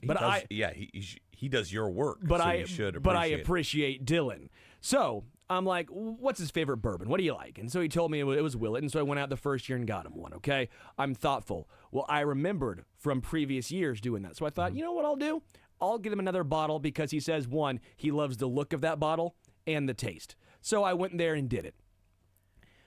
And he just comes back and is like, by the way, "Thanks. if you make Don't a drink it." crappy liquor or any just very, very, very low shelf liquor, if you make a really nice bottle, I'll buy it. I'm a bottle. That's why it sits there. I know that for It's a next time. I will find the collection coolest, of cheapest really bottle awesome just for you. Kind of Kentucky art gentleman. almost. It's artwork, man. There you go. Artwork. So Dylan doesn't even realize this. I would not be doing this with Kevin and for the kids and lifting spirits and Tracy McDonald if it was not for Dylan's hoarder mentality when it comes to bourbon. So Dylan, So that's when Kevin called you? Well, no, it's a true story. Yeah, but it's then, a true but then story. I'm like, I knew Jason, but I hardly knew Sterling. Never met him before. So then I started kind of vetting him. I'm listening to him on air, and then I'm checking with Seren and Curtis, and I'm checking with Chad. I go, hey, man, this guy's pretty good. And they're like, yeah, he's awesome. And so I invite him over, and when we had such a polite young man too. Thank you. Thank you. We were sitting there having some. We're sitting there having some bourbons, and his phone rings, and he looks at it, and he turns it down, and I'm like, "Do you need to answer that?" He goes, "No, it's my wife." And I said, "Well, you should answer that. You're It's in your a wife." marriage. He says, You already know the rules. He says, "Well, we're sharing a car right now, and she's in the parking lot picking me up." And I'm like, "And you're in here drinking bourbon?" I said, Smart move. I said, "Get her in here." So she came in, and it was fun. It was really good getting to know you guys. So. It was a great little liquid lunch. It was lovely. Because, I get off air at 2.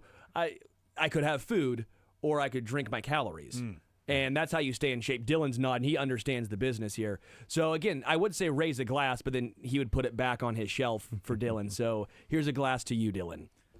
I'll just expect my percentage or cut or whatever of the raffle. The royal Yeah, okay. Wow, so now you're going to steal from charity, Dylan, huh? Now, I'm the inspiration. Though. I'm the now you're inspiration. stealing from charity, Dylan. I see how it goes. No, I just I'll take a VIP ticket. That's all I need. That's Oh, that's all. That's all. All. That That's is all. all. Yeah. Man, can you believe this guy? Actually, we need help. We're going to need help on the cleanup at Yeah. the end of the night. We're still looking for a couple Hey, volunteers. Dylan. So You're used to cleaning up. You clean up the show, That right? sounds like VIP. I'll do it. There you go. You Well, clean you up get the a show. behind it's a behind the ropes Yeah. There you go. view of the event. There'll be Behind plenty the of glasses with not everything drank out of them. You can get your money's worth. Get an you want a old suicide? barrel. I got Yeah. you suicide. Old barrel. Just dump all it in there. Now you'll have a good mix. Yes. You let it sit. You'll have a nice mix right there. You can call it your own, the Dylan blend. I think we're onto something. Hey, well, that's what. That's what's really funny is our guest speakers are the founders of Penelope, and they're the guest speakers. John McDonald will have them on stage, and he'll be just talking to them about how it all came. But the short of it is they went and bought a couple of MGP barrels, and they lived in the Northeast, and one of them had one mash build, and the other one had a different mash build, and they both tried them, and they were like, they both, they weren't as happy with what the result was that they got, but then they mixed them, and the next thing you know, Penelope is a thing, and that was their first expression called 4-grain, and next thing you know, Penelope is just unbelievable, and so these guys will be here talking about, how that all happened, and it can happen to anyone. It could happen to a guy like Dylan. See? Wait, Yeah. even Dream. guys like Dylan? Dream, Dylan. Even guys in his class? A man can dream. Yeah. I do again want to give a big shout out to Slacker because, again, I know you were great friends with Slacker. I've known I knew Slacker almost my entire life. My mom on KY 99.7, then or KY 102, then 99.7. Obviously, Slacker was there. So I grew up with Slacker all the time. I love keeping the honor alive and some of the classic rock talk we do on here. You know, Slacker, I've known him or knew him just forever. So I'm glad that I took we're several. still doing this. I took several trips with him. In fact, we went to Kentucky, and we were a part of the group that picked in 2023. We picked all the purple tops for Willett. For the state of Kansas. So we picked. There's supposed to be 3 barrels. They ended up giving us 5, and named one of them after Slacker. And funny on the way home, and I never talk music with him because he's just an encyclopedia. Sure. But I just said, you know what? I'm going to put my playlist on and just see what this does. And it's a classic rock playlist. And he was 8 hours we're driving back from Kentucky. Every song he had a story about, backstory, and knew the person. You know, like, oh yeah, I remember when they did this. You know, blah blah. Flip side. Remember the little 45s? I'm not as old as you. He said the flip side was better. Mick, come on. I'm not. Well, it's 85. 95. 95. Class of 95. Yeah. Hey, Tracy just punched me in the arm. Said we got to talk about the raffle. You have a bottle of Willet? Tracy is she's whispering behind everyone right here. Oh, that Slacker bottle is in the raffle. We have a Slacker bottle. Yeah, Slacker 5. Yeah. So that purple top, it's a 10-year. It's a 10-year, unbelievable. It's I think it's 131 proof. Oh wow. And it was his favorite, and the guys from Worldwide Beverage in Kansas put his name on it, and it sold out. It was pre-sold out. It was sold out one day, but we got our hands on a few bottles. And in order to, and even though I helped pick them out, I had to pay $400 a bottle for it. I'm like, yeah. Cut you a deal. Wow, yeah. Really good though. That's how you know it's good, and you can win that in the raffle. Yeah. So can you? Well, I'll just tell you. I'll tell you this, Mick. The raffle. You hear all about Pappy Van Winkle, and I've got 1 or 2 bottles at my house and I drink them. But whenever someone comes over, I blind taste them on Pappy versus some other expressions. Pappy's never won. Really? It's never been the overwhelming. Wow, that's It's always been some of the newer expressions or some of these type things from Russell's. Yeah. But again, you can go. Where do they go?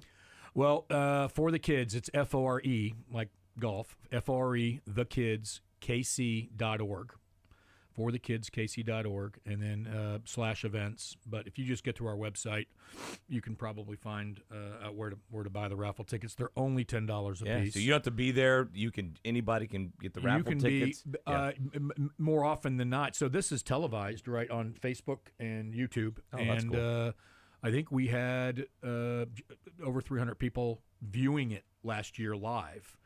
And so I'm getting text messages from people in the comments are probably, I won that. That's my name.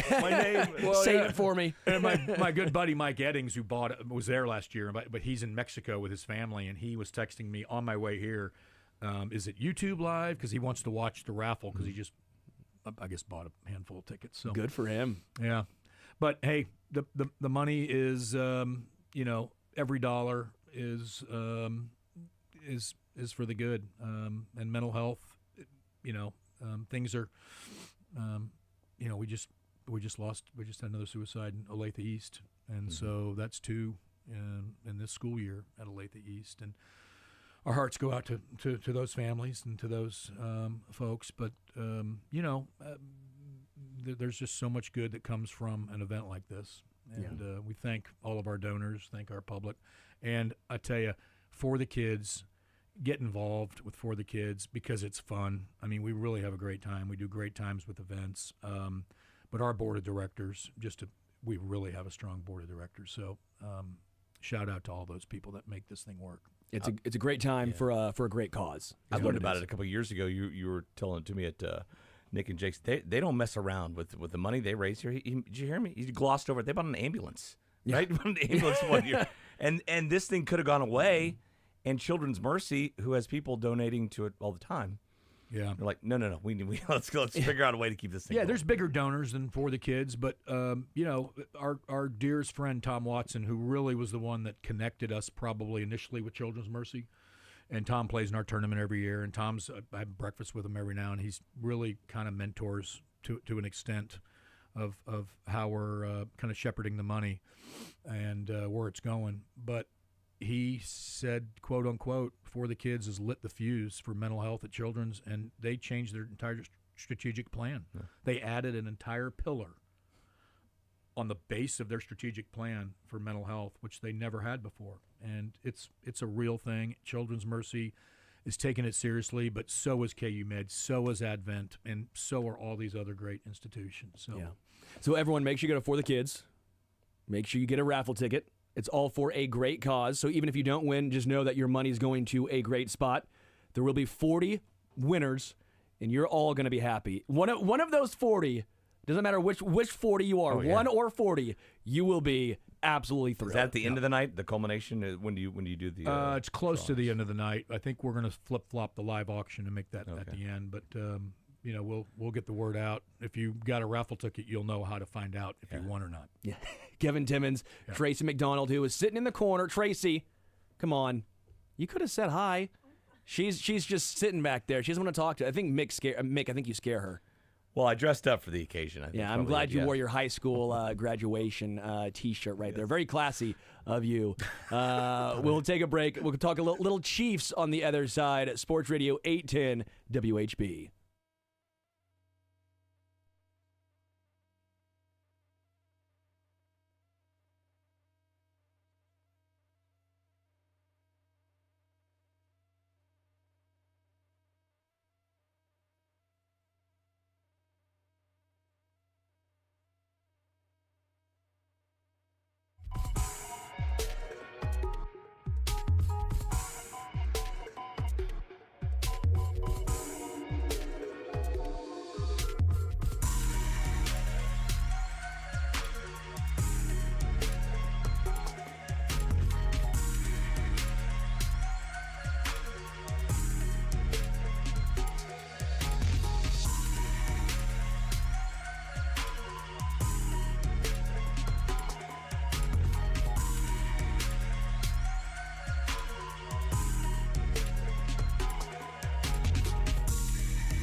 Welcome back to The Zone, Sports Radio 810 WHB. This is what happens when Jason isn't here. The boys. You were joking about, hey, bourbon's made to be drank. Bourbon is made to be drank, and they were so kind. They left one of their Maker's Mark I think they accidentally left it. Maker's Mark. Lock the door. It's open now. Maker's Mark private selection at Lifting Spirits for the kids. This is one of the custom bottles. They have only 252 of them. And this is number 195. You just opened that one right up. Well, bourbon's meant to be drank, and I'm here, and we wouldn't be able to do this without, obviously, Kevin and Tracy. It's all going towards a great cause. Mick, you're here. You're from Caldwell, so I know this is about you, so you're going to enjoy this. And then Dylan, without you and me making fun of you on air, we never would have had this connection. So technically, Dylan might be the hero of this. Yeah, Dylan. Way to keep that bottle closed.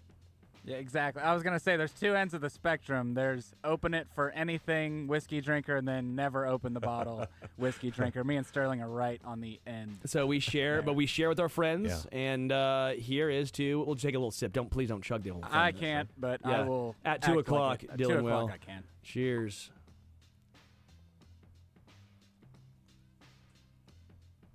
Oh, baby. That is delicious. Wow. Thank you, Jason, for being gone. I had Coke and then Maker's Mark, separate in the same cup.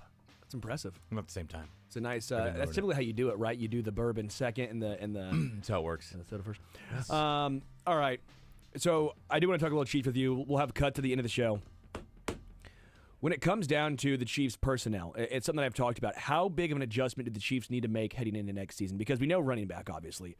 We know that the Chiefs' offensive line is going to get adjusted, whether because they want to or not. More than likely, Trey Smith, they will not be able to afford. Left tackle will have to do some maneuvering with. Right tackle, Juwan has one more year on that contract. Creed will be there because Creed. And then even there's some talk with Joe Tooney of an extension, one more year. What does that look like for Tooney? But when it comes to the wide receiver room, this is kind of what I was getting to with the, again, Alex Smithification of Patrick. It is the yak ability that is what this Chiefs, whether we want to talk about defenses, what they're doing to the Chiefs offense, that's fine and all. But what the Chiefs do need to have is a personnel group that can get yards after catch. With Travis Kelce on the decline, whether he comes back or not, the yak is not going to be there. If he's back next year, you're going to see that 3.5 yards, no longer that 6 yards after catch, right? Rashee Rice comes back is massive, but what's he going to look like post-injury, coupled with is he getting suspended? Right. Xavier Worthy's awesome, but Xavier Worthy isn't this massive yak ability guy. That's not really in his DNA. Because he's a smaller guy. He gets tripped up fairly often, as we've seen. I just wonder how the personnel looks and how does it change and evolve heading into next season if they're going to use a similar style, short passes, not a lot of air yards, then you have to have guys that can create once the ball gets in their hands.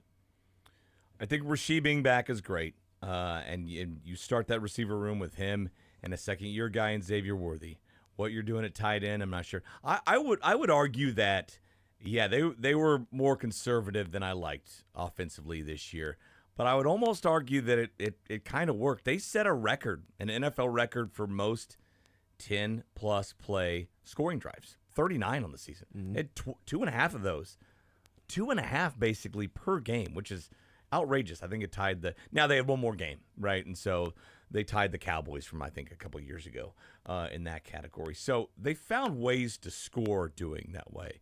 I know they do it that way. They weren't as dynamic, but they did find a way to win 15 games and get to the Super Bowl. So I think a lot of this, maybe we have different perspective. Had they won this game, we might be looking back on these things differently. But that offensive line is going to be the biggest deal. I mean, what's it going to look like? I think, I don't think the book is written on Wanye and Kingsley yet, especially not Kingsley.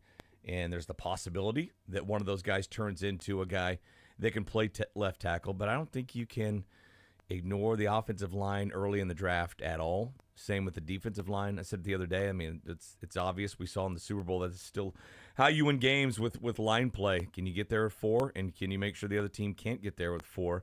And the answer was no on both of those for Kansas City the other day. I think the better the offensive line gets, whoever you have back there at running back, the better he gets.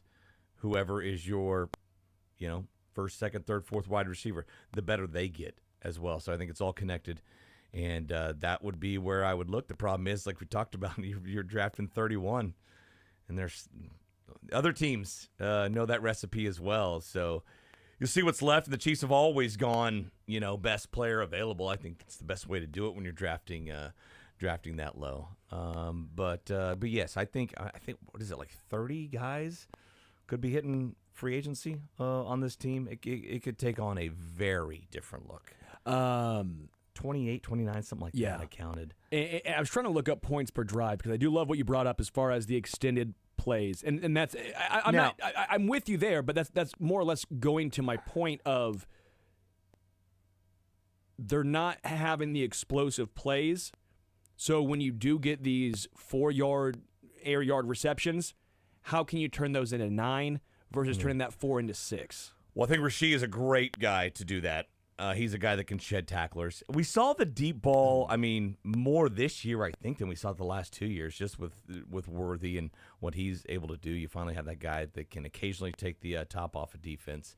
But yes, even with all those drives, this is an offense that averaged, what, per game? 22.4. They were 15th. And so I have the explosive plays, which, again, I think that's what the number comes down to. And I'm not talking that you have to, against quarters defense, that you have to have this ridiculous deep bomb. But the point I'm trying to make is the Chiefs need the personnel that when they catch the ball underneath, they make those guys pay for playing deep. Yeah. And the Chiefs don't currently have that, again, outside of Rasheed and kind of Xavier Worthy, right? Because, again, my point I'm trying to make here is Travis Kelce isn't that guy. I don't think Hollywood was a great fit. We will find out if he's able to come back and have a healthy offseason. DeAndre Hopkins, as much as we love the name, really isn't a fit at all for this offense. But I'm looking at it in explosive plays, 20-plus yard plays passing this year. The leader was San Fran with 66. Do you want to take a gander and a guess at where the Chiefs finished up? 20-plus plays. 20-plus passing plays? Yes. Doesn't have to be air yards, but just 20-plus yard. They had 66? The 49ers had first with 66. I'm going to say the Chiefs averaged maybe 2 of those per game, so I'll say 34. Okay, so 42. So you're not far off. Yeah. 34 is actually the least in football with the Patriots. That's the least? Was 34. So Patriots 34, Giants 34, Dolphins 37, surprisingly, but a lot of injuries to the quarterback. Browns, which we knew, 39, Bears 40, Chiefs 42. And that's not air yards, right? That's the result of the play. Chiefs are... Because a lot of times, almost every game, you should fall into like a little screen pass, right? Exactly. Or a tight end out, he sheds a tackle, he goes for 22 yards. You should fall into those plays if you're not counting air yards. So 27th in the NFL were the Chiefs with 42, behind the Titans and ahead of the Bears and Browns. 40-plus yard plays. The Chiefs were 1, 2, 3, 4, 5, 6, 7th. They were 7th worst with 4. No, take that back. 5th worst. Tied with the Browns. Hit 4. Tied with the Browns and the Raiders. Who was number 1? Number 1 San was Fran? the Packers with 14, the Ravens with 14, the Bengals with 12, the Eagles with 12. So, again, I'm not trying to overreact. I'm talking nuance. I'm just talking about where can the Chiefs improve offensively heading into next year. It is the explosive plays. Make it easier on Patrick. We know the obvious, which is the offensive line. I'm trying to take a little deeper dive here into some spots that maybe folks aren't talking about enough. I would say, too, just not just pass protection offensive line, being able to run the football. If you're going to sit 2 safeties deep every play and and you're not a threat to run, you're just playing right into their hands when you have 6 guys in the box and you're averaging, 2.5 yards per carry. So we go to 20-plus yard rushes for the entire season. Oh, boy. Ravens were first with 29. Eagles were second with 25. Can I guess? Yeah, you want to guess? 29 was the most? 29 was the most. 20-plus yard rushes. Wow, I would have figured some teams would have been more than 2 per game. Oh, gosh. I'm going to guess the Chiefs had, like, 9 or 10 of those. 7. Oh, God. 7. They were ahead of only the Jets, Vikings, Raiders, Cowboys, and Rams.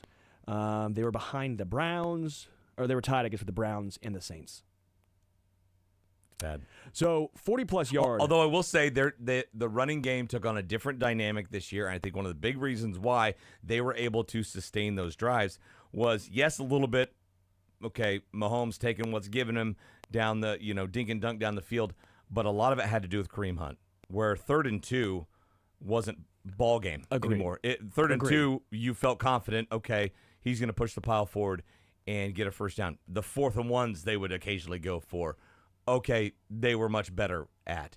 And so goal to go, short yardage situations to move the sticks, Chiefs were much better than what they had been because of Kareem Hunt. 100%. And again, different styles, all that stuff. I'm just trying to prove a point of the lack of explosive plays, not just with the pass game, but also with the run game. And again, spots where I think the Chiefs can improve personnel-wise heading into next year. It's easy and oversimplified for just to say offensive line. Is that the most important aspect? Yes, but getting the right guys to play this style of offense, if this is the offense you are going to run because of how defenses are attacking you, then you have to have the guys and the horses to get it done and can make those guys pay. So 40-plus yard rushes. Eagles had 7, Ravens had 7, Cardinals had 7. Where did the Chiefs landed on 40-plus yard rushes?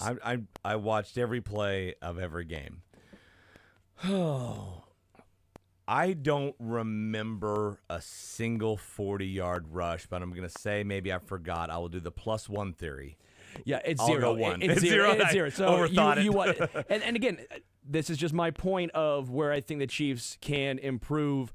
You don't need to have Saquon Barkley, right? But you can't have 0 explosiveness in your run game. It's the same thing I went back with yesterday when I was talking numbers in regards to, you weren't here for this is kind of interesting for you. You don't have to have all these void years on these contracts you can win now. The Eagles had $390.4 million in void years. That's number 1 in football by a wide margin. Have to be. San Fran's second with 204.1. Detroit is 10th. Baltimore is 11th with 50. Then Buffalo is 16th, middle of the pack at 33.1. You want to take a guess what the Chiefs are? Do the Chiefs have? They don't do many. What was the last number you threw out? Buffalo was 16th with 33.1. I'll say 10. Kansas City was 28th with 1.86. That's it. So, but again, I'm not saying there needs to be drastic changes. I'm not saying you have to be Philly or San Fran, but I feel like that Buffalo number is a decent number to be in. When you're winning all these Super Bowls, winning all these playoff games, I understand that Patrick Mahomes' window makes you wide open for a long, long period of time, longer than almost any other team. I get that. But you can still find ways to be aggressive within each window. And the Chiefs, I don't know if they've maximized that yet. It's hard to say because they've won 2 Super Bowls, and then they lost this one. I'm not trying to complain here, but I am trying to bring some nuance to the conversation. Again, some ways to make Patrick's life a little easier. If you do want to see that left side be shored up, you potentially could say, hey, there's some money there if you want to do some of these void years and get a little creative with it, and maybe we'll see it with Joe Tooney. That might be the first guy we actually see it with. Could be. I just think there are some ways that the Chiefs could manipulate a little more in this Patrick window and maybe be a little more aggressive.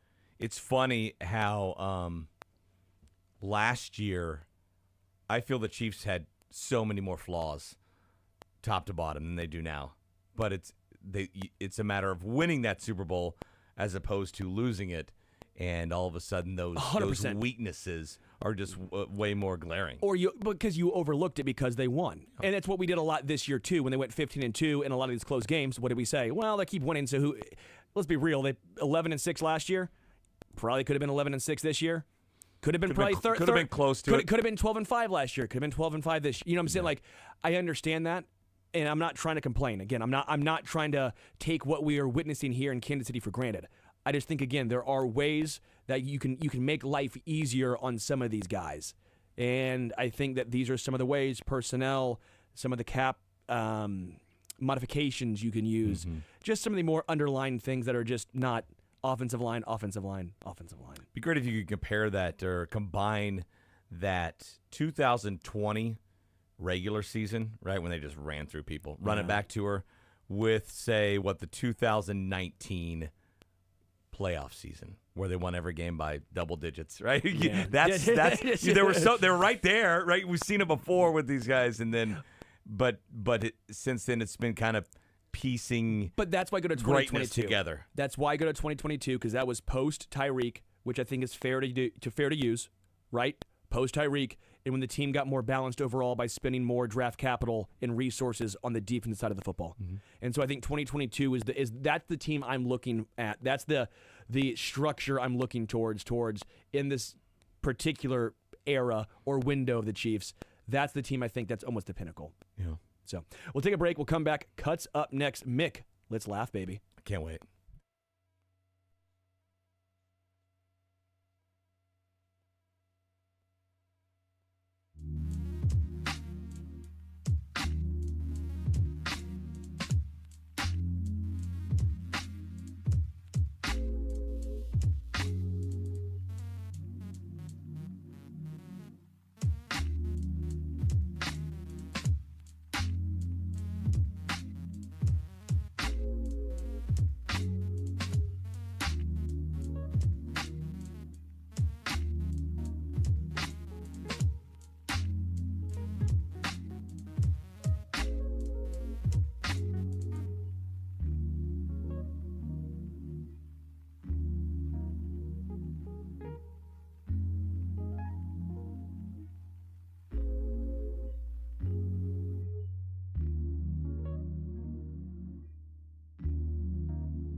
MVP of the game and wore number 81 was Desmond Howard in the Super Bowl. 81, special teams, New Orleans. There MVP. it is. I There mean, it is.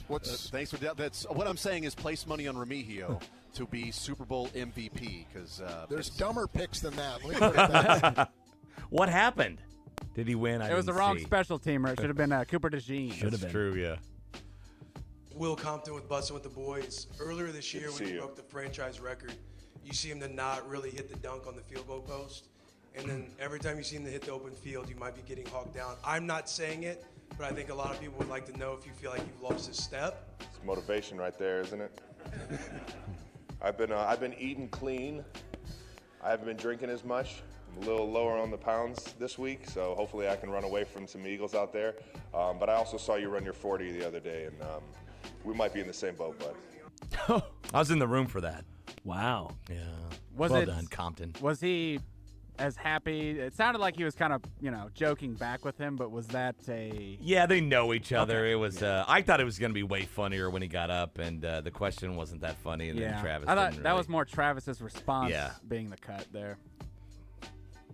They've turned the Philadelphia Eagles into America's lovable team that just rooting for the old upstart team. Yeah, It's just America will love the Eagles for about 6 minutes. They'll be like, okay. I was wondering if people woke up this morning and was like, I was cheering I for the feel Eagles gross? last night. They're like, gross. They're making I cheer for the Eagles. they're making the walk of shame from their rooting interest on the couch to then work today. The walk of shame of like, ooh, did I sleep with the Eagles last night? Oh no.